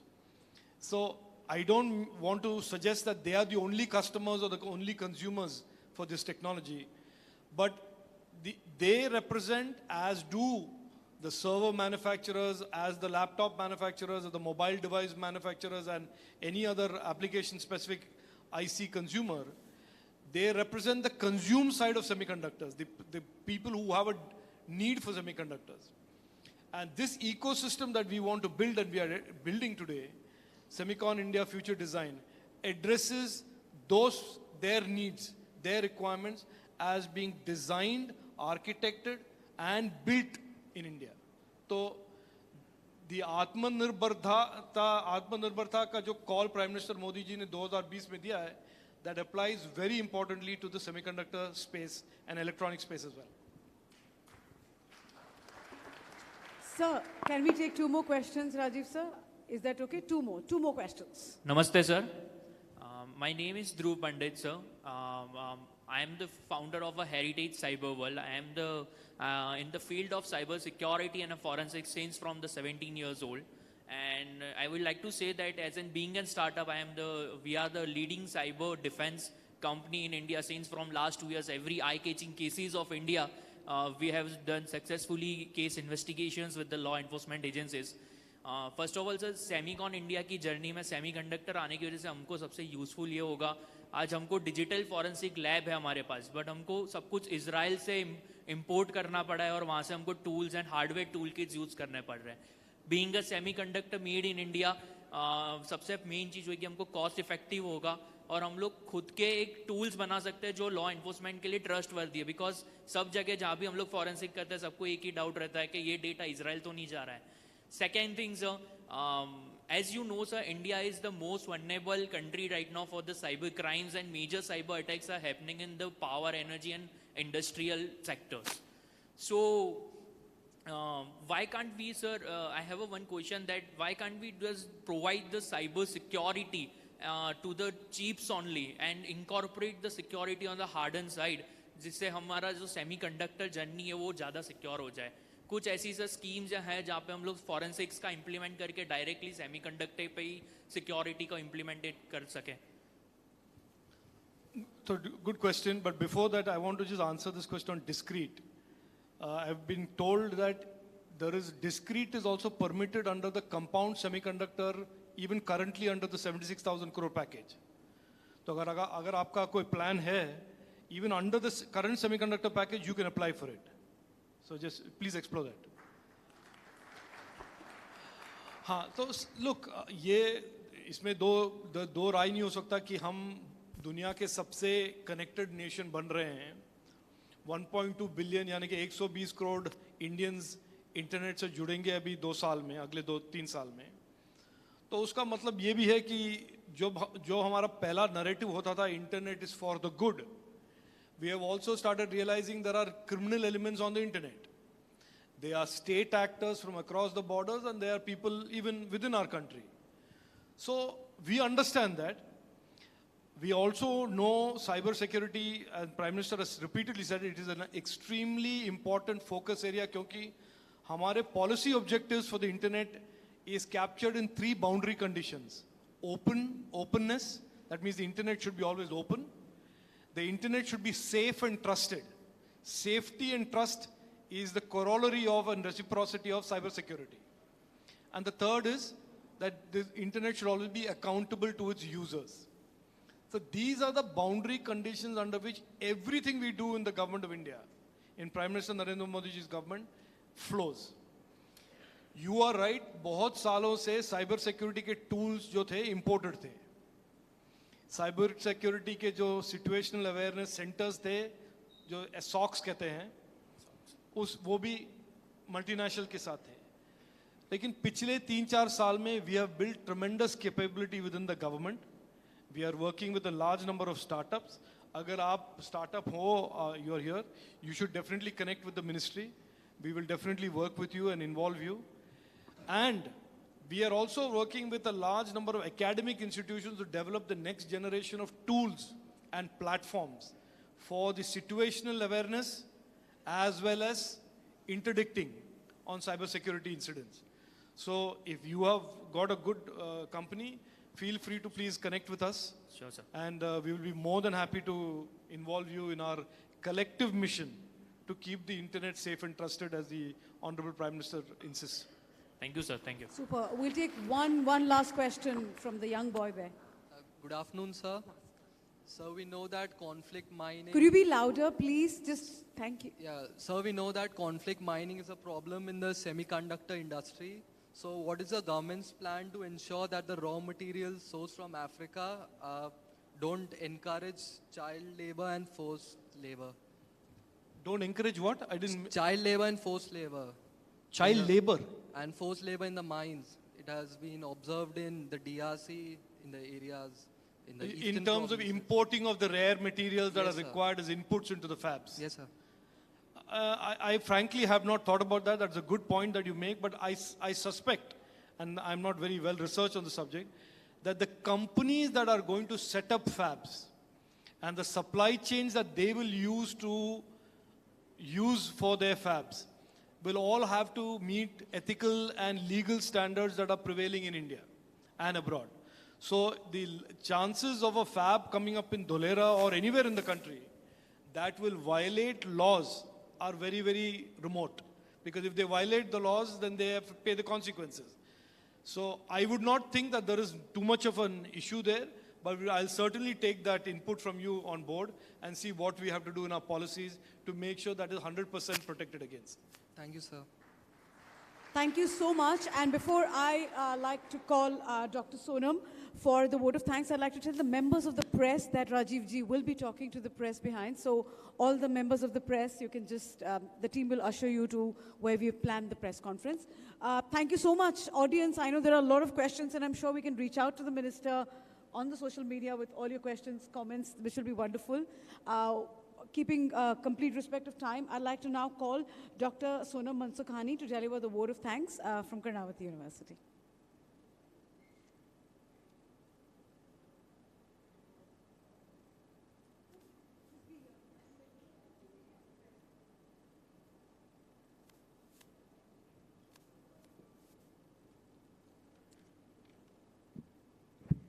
Good afternoon to this esteemed gathering.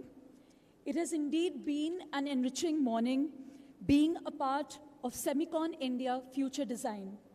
I would like to express my sincere gratitude to Shri Rajiv Chandrasekhar ji, Honorable Minister of State for Electronics and Information Technology, Skill Development and Entrepreneurship, Government of India. Sir, your presentation on Decade of Opportunities will certainly dispel all myths and unrealistic narratives that have enveloped popular perceptions. It is heartening to note that the Decade of Opportunities through future design startups for young India will propel us towards becoming a leading player in the semiconductor industry. I would also like to thank the government of Gujarat for this show. I would like to thank all the dignitaries for gracing this occasion and for sharing their experiential journeys in the semiconductor industry, and for also launching the NAVIC receiver chipset, also for financing startups. Thank you so much, because once again, this is going to pave the way for the much envisioned tech economy. Lastly, I would like to thank the audience for making this an interactive session. Thank you so much. Thank you, Sonam ma'am. And ladies and gentlemen, one more time, a huge round of applause for Rajiv ji for taking such time out. On behalf of Karnavati University, I'd like to thank each and every one of you. And one important announcement that a lot of you are waiting for is lunch for the delegates is downstairs. Because I'm sure all of you are very hungry. You've been a wonderful audience. My name is Preeti Das, storyteller, theatre person, academician and journalist. I hope to see you all soon. Thank you so much.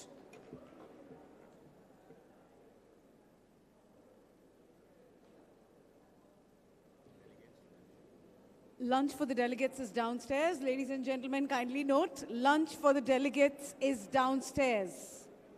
There will be people to guide you to where downstairs is.